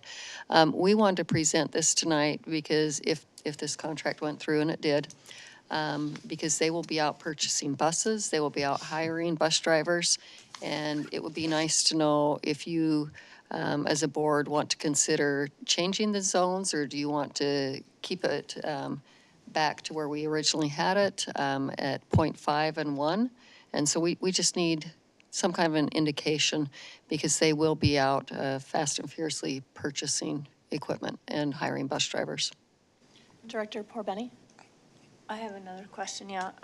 So we talk about like if we combine routes, how we'll save money and how we can do that, like kind of if certain students aren't gonna get on the bus and we've talked to their families or whatever, but then I'm kind of confused how that works with like having employees in buses that are like employed, because like if we say we want 70 routes, but then all of a sudden we're like, oh, haha, not today. Today we're gonna have 68 routes, and today we're gonna have 62 routes. Today, we're going to have 69 routes. Like, how does that work with the contract, and how does it work? Like, one of the things in the contract, it's like, if there's another pandemic, you're still going to pay all of our bus drivers. Well, where does that number come from? Is it the 65 number? Is it the 67 number? Like, I just don't see how it all works together. Yeah, so we have an agreement with the contractor that in June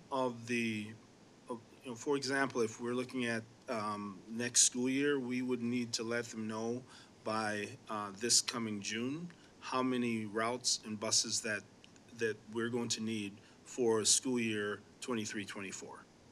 So we work with them all through the summer to either adjust that number up and down. So we just need to give them an idea, because again, we enrollment may go up or down, and we need to make that adjustment with our buses up or down.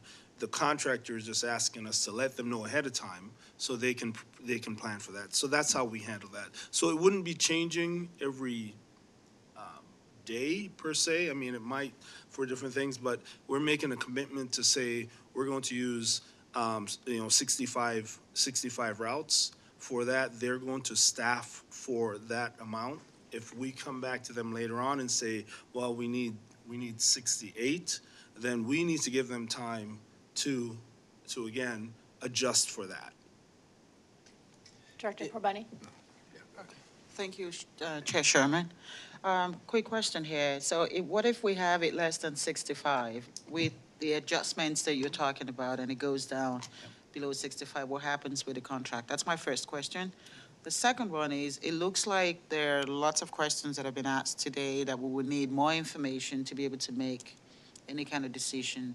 I personally think that we should keep it at the 79 routes pre-pandemic. Then when we have all of those questions, because I think a lot of it has to do with efficiency in terms of how we re-strategize as to, the opt-in, opt-out, how many buses will be needed, how many routes will be needed. I think a lot of it it comes down to efficiency. Personally, if we leave it at 79 routes, and he talked about the data points, and we're able to collect all of that information and also identify those that opt in and out, I think we'll be able to make more informed, get more information to be able to make informed decisions. Right now, for me, it's difficult to go with any other, but to look at the 79 routes. Well, I would, Oh, sorry. I wanted to make that, I'll make the ask more specific. Part of the ask is, it is for success. We know that there is a supply chain issue. We know that there is a driver shortage issue.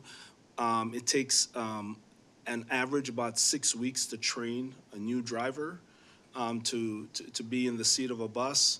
We don't have that luxury right now. So my ask is that that the board consider that we keep what we have or go up a couple buses right now so that we can ensure success for our families and for our contractor coming in, that we have the resources available to get them to school at the beginning of school. With the 79 routes right now, and still trying to get equipment and hiring drivers, and knowing that it takes 6 weeks on average. Some drivers it takes more than that, 3 months to get them in the door. And we know that the hiring right now is very difficult. That's my specific ask, is that we consider, maintaining where we are or going up, a few buses, and giving us an opportunity to do that. And we will also have enough time and data to collect, to come back and more efficiently flush out the numbers, the options with numbers behind them. Does So that when make you say sense? where we are you talking about 65? Because that's where we are right now? Yes. Not, yeah, okay. Director Petrie. So, I just wonder if you can address, this would be administration, the safety and equity issues of having like a 2 mile, what we have right now. What does that mean for, safety issues for, say, Lake Elmo? What does it mean for, transporting students who just literally don't have a way to get to school? Can you talk about some of those issues?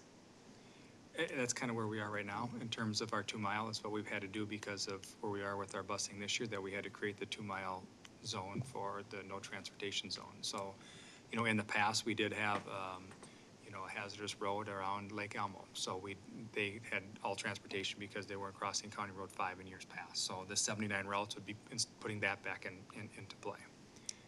Right, but I mean, if we wanted to, you know, like, I mean, I also would rather not put money into buses. I would rather put the money into classrooms. And so I might be more willing to go with something like a 0.5 for elementary, but 2 for secondary. So, and. If I can actually hop in here, so what we're running currently with the 65 routes, right now, we're about 3 buses short of transporting all of our elementary students according to board policy at that half mile. When we had to do that reroute in November and reduce the numbers, that 65 routes, we were shy 2 routes at Brookview, 2 buses worth of kids at Brookview and 1 at Lily Lake. I honestly believe if we were to do something like a 68 routes or so, go slightly up from where we are, elementary students, we have the capacity to transport elementary students at that half mile boundary. I said the first tier, the secondary tier is really what drives how many vehicles we're needing. So we go up a few, you can still see some of that cost savings.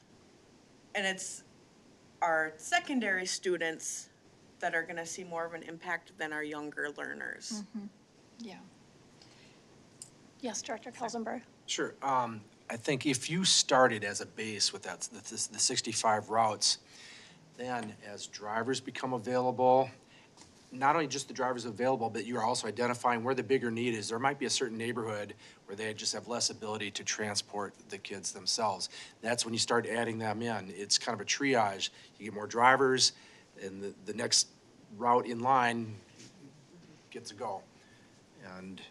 And then you're giving good news. You're adding them in. It'd be a lot harder to take them away, to promise the 79 and say, boy, we're still tight, it's gonna be 70. Okay, so, whoops, I'm sorry. I was going to say Melinda wanted to say Oh, something. I like Amanda's idea of the 0.5 elementary, you know, and then seeing where we can go. Director Porbeni and then Director Riley. Thank you, Chair Sherman. I think we haven't answered Chair Petrie's question about safety and equity. That hasn't been answered. And you just said kids, because of the 65, unfortunately, some of the Lake Elmo kids were not being bused. So what are we doing to rectify that? I think that's an important piece because we're putting money over safety. Yeah, I like the 0.5, and that would take care of all of Take care of the all. elementary students within our previous board policy. Okay. So I worry more about elementary students because they're just so young and crossing roads, and so that's where I would feel better. So the Director 70 Riley? The 70 routes? Director Riley? You had your hand up. Thanks. Thank you for your honesty in your statement regarding the routes and the actual concerns of driver issues. So what I'm understanding with what is happening is pretty much a kind of a status quo as to what is going on currently within the district. And in the hopes that we retain and gather more drivers along, we can increase buses and numbers of buses. So that being said, if this board decides to go on the 67 buses or however that may be, then as that increases, then the change occurs in our contract and that price continues to go up too? Yeah, each time we add, the price in our contract wouldn't change the price that we spend. Each bus we add would go up incrementally at the $74,000 per year. Okay. So if we decide, just so we're clear, if we decide to stay with the 79, we're going to get the 79 as long as they need time, though, to get on board with our district. So there might be some continuation of some some of the exceptions that we have this year. But what you're talking about is more of a long-term policy. So- What does the board want to do for policy? Correct, and I think it's getting at to what Derek's point was earlier, is, to keep the money within the classrooms. And Right. so with the contract being about $1 million more than what it is now, is there an appetite for the board to look at the policy to reduce some costs here, which would offset some of the higher contract that we have? Well, and we haven't evaluated it in a long time. And so to me, this is a perfect time when you're changing a contract to look at what we're doing, why we're doing it, and what other districts are doing. I know Director Vodova had her hand up, so. It sounds like your recommendation is to go with like the 65 or 68 routes, because you said you could bus all the elementary students with that 68 routes, which is our main safety concern. And then using those 68 routes, which won't be that different for people than what's going on now, right? Then work from there as we see budget-wise what we can do, since there's all kinds of unexpected expenses. And also as we figure out the data of how many students are really on there, maybe then we can do more with those 68 buses. And then as we need to, we can add buses. But even now, we might not even be able to get more than 68 routes just because they need to buy buses, they need to have bus drivers. So that might be you're recommending it, the experts are recommending that 68 or 65 or whatever. I just think we should listen. I guess I'm confused because I think we're getting the two conversations muddy here. This is a policy change moving in perpetuity that we're trying to reevaluate. What Vivian is just talking about and what Derek is just talking about is a plan for next year, not just for next year. Mark? To me, that's twofold, to kind of piggyback on what you said. So let's just say what Vivian talked about is the 68 routes. To me, that's the base. We're talking about the cap. So if we're going to add buses to, what's the cap we're going to add to? Are we going to stop at 70 because we wanted to get the savings of the 669,000? Would the cap be 74? Is the cap 79? So we can start at 68 as the base, and if we had 68 as 68, and that's the base and the final number, then that's what our policy is going to reflect. Right. If we're going to start at 68, but we're not going to exceed 70, then we can start at 68, and if the need arises, we can add that next bus and then add that 70th bus. But I think we can talk about the base, but in policy, we need to talk about what the cap number is going to be. Right, there's two issues here. When I'm looking at the numbers, and I guess, we all need time to kind of look at this really good information you've provided, my initial gut reaction is that the elementary, the 0.5, is where we should be. I think my consideration with the middle and the senior high school is where I'm kind of thinking, can we go to 1.5 in middle? Can we go to 2 in the high school? And then obviously I'm really interested in looking at efficiencies, but I still continue to have, the reason why we do this transportation is threefold, right? It's safety, it's equity, and it's enrollment. And we do have to, consider all of that when we're making any kind of decision like this. So for me, I also have an equity issue of what are we going to do with GATE and Amigos Unidos? We've got Amigos Unidos wanting transportation. What is our rationale for giving GATE the transportation but not doing the Amigos Unidos? And where are we at as a board with doing both is going to be very expensive. I just want to clarify on the .5, if we have enough buses for elementary to do .5, it's my understanding we would still have enough buses to do the 1.5. We wouldn't need to go to 2 for the secondary. Is that correct? Looks like. At how many buses? We need the 1.5 at Yep. secondary. Correct, so it would be the half mile for elementary and about a 1.5 for secondary for that 68 to 70 Okay. route Can I, range. can I ask a quick question? Are we busing at Amigos Unidas right now? No. Why do we want to add it We to were it? before the pandemic. We were before the pandemic?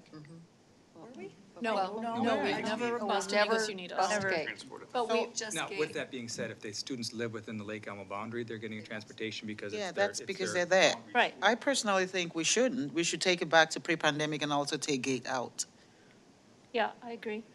And maybe you want to have, if Gate wants busing, they pay for their busing. Well, but Director Harkett said something about again, it's the same for Amigos Unidos, because we have people coming from the north, if we're not busing.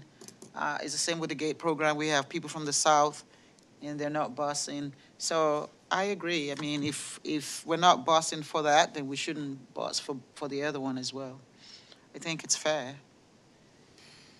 Is it possible for us to charge a fee for transportation for Gate? And Amigos Unitas, if we wanted to do the same policy for both. Well, the Minnesota Department of Education charging for just a specific program, Discriminatory. more than likely will not fly. Yeah. I would go out on a limb and said you can't right now. You can't, That would have to you be can't for charge you can't charge transportation for a specific program. It has to be straight across the board for all families. So it needs to be fair and equitable. And that means everyone would have to pay or no one pays. Or have a policy for free and reduced. And I know I had asked a little bit about the fee system. Do you guys want to, one of you guys want to kind of handle, because I'd asked, like, what if we had families as a policy, that there was a fee, because we used to do that in our district. Like, I know some Lake Elmo families that were within that 0.5 miles, and they paid to get the bus, but you had some insight on We that. did it, and It didn't this is work? probably 10 years ago, and it didn't work for us. I think Derek was most recently in Hopkins here the last few years, and they did it too, and Well, yeah, the challenge with having a fee for transportation areas, you need to establish a policy for free and reduce. And, for my previous district, the free and reduced numbers were too high to justify the administrative costs and everything that you would put in to try to collect for that. There just wouldn't be enough revenue coming in to even pay for a bus. So we just decided not to do it. So I guess I just wanted the board to know that that was something that we asked about and looked at. Yeah. Oh, I'm sorry, Sorry. Director Kelsenberg Oh, has sure. patiently had his hand up. Sorry. Would this be such a big wrench to throw in the works, but maybe opening some GATE classrooms at Oakland Middle? And then they ride with the Oakland students, and you just take away the transportation cost? I think it's more in transportation. I think that's where Dr. Cherry, from a programming standpoint, needs to look in terms of staffing. So transportation is one piece of that conversation, but there's a programmatic conversation that needs to happen first in terms of resources and staffing. And space at Oakland. Space, Oakland space has too, no right, space. It's a big wrench, okay, never mind. I mean, I get where you're coming from, but that needs to be explored At least first. your math was right. Director Porbeni? Talking about the GATE program, I don't think the busing was provided for most of the kids from the south. Because I know It two. started, it was like within the last, 5, 6 years. When it went to the middle school model, for years it didn't, because I know a ton of families that they had to drive their kids to Oakland. I mean, sorry, Park, to here? Oak Park. Yeah, here. And so they, everyone drove. I suppose if you were boundaried to Oak Park, you could hop on the bus. But if you weren't boundaried to Oak Park, you drove yourself here. So there is that precedent. Their families have done it. But to Director Hocker's point, It's a the bummer. childcare, the before school, after school, doesn't exist right now at the middle school. Right. Okay. So could I revise my ask? So if we're looking at 68 buses that we could get all of our elementary students there, And looking at and I don't know how many, secondary is impacted by 1.5 there, just so that we at least have a base. And then we could take a look at, it would give us enough time to determine where that cap, where should that cap be? Yeah, because the 0.5, as I'm looking at the option here, the 0.5 and the 1.5 with gate it impacts 225 students. Take away gate, right? Right, Am so I you, right? yeah. With no gate, it's 300. With today's numbers. So there's a lot of little conversations getting into the policy. The first is what's the base gonna be and how high we go over the total number of routes. The second conversation is, Gate. do we transport gate, yes or no? Or The third special, and convers- really it's not gate, What did it's I say? special Yes, programming. and the third Yeah. conversation is, do we bus Spanish immersion, yes or no? And then once you put those pieces together, then we can come up with what we want the cap to be in terms of, do we want to reduce some of our costs here to offset some of the higher contract that we just approved? Because Amigos Unidos would have access to like a before-school, after-school care, how expensive is that to add that at Stillwater Middle for the 4th, 5th graders at Gate? You're talking. After-school care? After-school care? Like before-school, after-school care that doesn't exist. I mean, I'd want to defer to Annette Salmon, the community. I mean, it ed, might just have be that. good information to know how much that would cost, because that is one thing. Amigos Unidos does have the before-school, after-school care. And just please note with the before and after school care, there are wait lists because we cannot find people to employ. Got it. So, I don't know, I'm just thinking because it's unfair if we're not busing. The cost for Amigos Unidos is quite expensive. I personally don't think we should spend that kind of money. But I also think that, in fairness, from what Chair Sherman said, if we're not doing that for the Amigos Unidos program, then I think it should be also applied to the GATE program. I guess I Dr. think the Petrie? bottom should be 65 and the top should be 70. Sorry, Director Petrie? I mean, maybe nobody knows the answer to this, but if we stop providing transportation to Gate, are we gonna damage the program or kill the program? Anybody got any thoughts on that? I know that I did have parents calling, when transportation was not available during this school year. So I haven't had phone calls for quite a while, but people they've had to make alternative options. I mean, and obviously, we, in the past, we did not provide that transportation. I wonder if did we see a bump in enrollments in Gate, after we provided transportation? Or were we able to serve certain students that we weren't able to serve in a GATE program previously because they just did not have the wherewithal to get to the GATE program?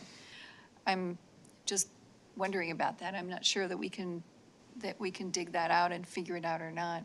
I mean, in a perfect world, we'd bus all special programming. Right. It's just so expensive. Right. And I have a hard time justifying why we are picking one special program and not another. But Director Hocker? Kind of going along with Director Petrie's comments, I would be really curious too of the, like when and why did we decide to start busing Gate? And then how many kids are actually taking advantage of that busing, particularly from the south? Because I mean, the north, we've kind of always been able to do that, but getting those numbers and seeing if we are concerned about the program, like how it might be impacted. Although I will also say, I do have a problem with busing Gate and not busing our other special program, the dual language. So for me, it's a tough ask. I think either we need to do both of them, or for equity's sake, we need to remedy that. Director, I'm sorry, Superintendent and then Director Petrie. I just want to mention real quick that we do have heritage native speakers that would like to be a part of the Amigos Unidos, but there's no transportation. So it's, both programs have those needs. And actually, that fed into which was essentially, I mean, how many students would actually need busing for the dual language program, I guess, was my question. It seems to me that, and maybe I'm completely wrong about this, that most of that population comes from within the Lake Elmo area anyway. But as you say, you know, there are probably Spanish language students who might like to participate in that program. And we may not know the number because they may not even apply and fill out the application knowing there's not busing. So you may not have a true picture of what that number is because you can't just go off applications because some people may just not do it knowing it's not an option. Director Vodova? It seems to me that the whole reason we kept the Amigos Unidos program at Lake Elmo, even though Lake Elmo is a crowded school, is because of the population not wanting to go to the non-home school. So, I mean, that's why probably the busing is not as important for that group, because they're already being bused, the people who you wanted to make sure you served. That's what my understanding was of why it had to stay in Lake Elmo, because I believe someone was mentioning how if they figured out if they moved it, they would lose a whole bunch of kids. So, That's because we don't provide busing, so if you, like, Right. their homeschool would change. right, So a lot they of people. wanted, even if I think you showed, even if you did provide busing, you would lose a lot of those kids. I remember that from your presentation. So I think that's one of the reasons why the busing for that program wasn't implemented. But I do think we shouldn't necessarily be busing for gate if it's that expensive for gate too. Director Kelsenberg? Throwing a thought out there. Could you still have the gate kids go to Oakland, then take a shuttle bus to Stillwater Middle? Now you've got one bus, Yep. and I think they and you're did that, talking didn't just they? fourth and fifth graders, right?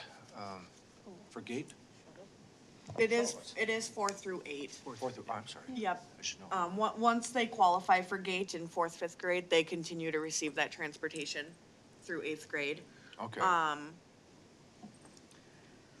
like the shuttle bus idea. One thought on that, though, would be Thank you. timing. The timing of that wouldn't work out Yes, because I middle think schools start earlier than We've elementary. slightly discussed this one other time, and the struggle is because both middle schools start at the same time. So And the elementary we schools. would either yeah. need to be dropping students off extra early at one school to get them shuttled, dropping off early at Oakland to shuttle them to Stillwater Middle on time, or they're going to be arriving late for class. And then we're gonna see the And same leaving thing in the early. afternoon. Leave early. Yep, and then they'd have to leave class a good 10 minutes early to make sure we can get them down to Oakland to catch that bus home. Or you could stagger Stillwater Middle School and just start Stillwater Middle School later because it has gate, start the whole middle school later. And then you won't have that same problem. That's a big disruption, though. I mean, I'm Well, thinking just and the, what happens there is, so you start the middle school later, but then that means they end later.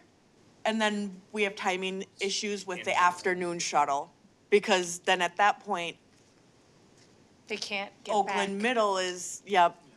Well, and even at Stillwater Middle, those routes then may not be able to get to their tier 2 because you're starting that much later. And they don't have to run their, Domino right, effect. to run their, right. Yep. It solves that issue, It but all- it creates yeah, one creates down the another road. All right, I get it. It's a house of cards. So if I'm we're, ju- sorry. go ahead. I say, just to, if I'm hearing this, and please tell me if I'm totally off base, but if I'm hearing this, it's sounding like we want to cap it around that 70 route? Or did I not hear that correctly? Well, I think that there's some questions that directors have asked that Melinda's been jotting down that we maybe need some follow-up answers from staff on. I didn't come here today or prep anyone here to make any decisions, because I know we have a little bit of time. I think that we need to probably just digest this information and think and listen to what the community has to say and just think about our own thoughts on this. I mean, it does sound like we have something, unless I'm wrong here, but we have something of a consensus on 0.5 and 1.5. But I'm not sure that we have any. On the gate. On the gate or Amigos Unidos. Right.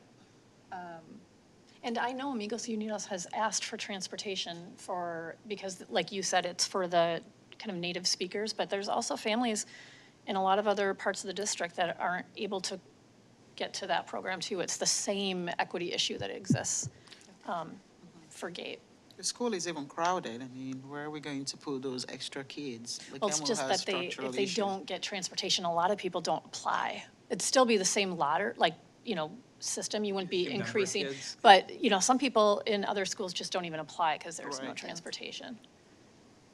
Well, and I would like to say it's a dual language program, not necessarily an immersion program. And dual language, your goal is to have 50% of the class native or heritage speakers. And so, we don't have that in a lot of the classes because they haven't signed up, and I think we could get there, but, kids And I across know- the district yeah, don't have busing is- transportation. Yeah. But I know that that's something that staff is working on too. I mean, we need a report and a learning session on Amigos Unidos, and we've been, we need to do that on from a programming standpoint. What does that look like moving forward? We're not voting, but does anyone have any thoughts on just the 0.5 and the 1.5 for secondary? Going from 1 to 1.5, am I reading that? Yeah. No, it's fine. Any thoughts on the GATE? I mean, just that people want to share that initial thoughts. I know we can, For me, I mean, like I said, for the GATE, will be no GATE, no Amigos Unidos. like, If we want but you feel to- strongly that it should be one policy for both special, Right. what we do for one, we do for the other. I think it's only fair. If we're going to transport, and we transport for both. So again, that's cost. Right. Director Kelsenberg? If we had to trade one for the other, I would say transport the kids outside of the 0.5 miles instead of the gate, because they're the ones that really aren't opting. It's not their choice. They live where they do, and yeah, so I would do the 0.5 elementary and the 1.5 secondary. And I could still, It seems to be very in line with what other districts are doing.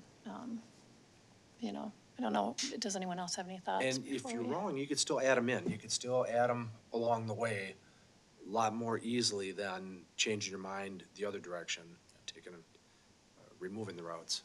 It's always easier to give it back than to take it away. I would just say that, I actually would probably be leaning toward keeping the status quo, which is, no gate, no Amigos Unidos. But I would also just love the idea of exploring gaining more efficiency in the system. And, maybe that would free up a little bit more money where we could provide a little bit more busing to some of those specialty programs. And maybe that's not possible because I know that's a big mountain of money there. But, I just, it's going to be expensive, and that is our explanation to families. But, I'd love to see more efficiency in the system if that's possible. So just so I'm clear on what you said, so you'd like to stay at the 0.5 and the 1 for secondary? 0.5 and 1.5 for secondary. Okay. Yep. And then And most, then no, I would say probably, no gate, no specialty program busing.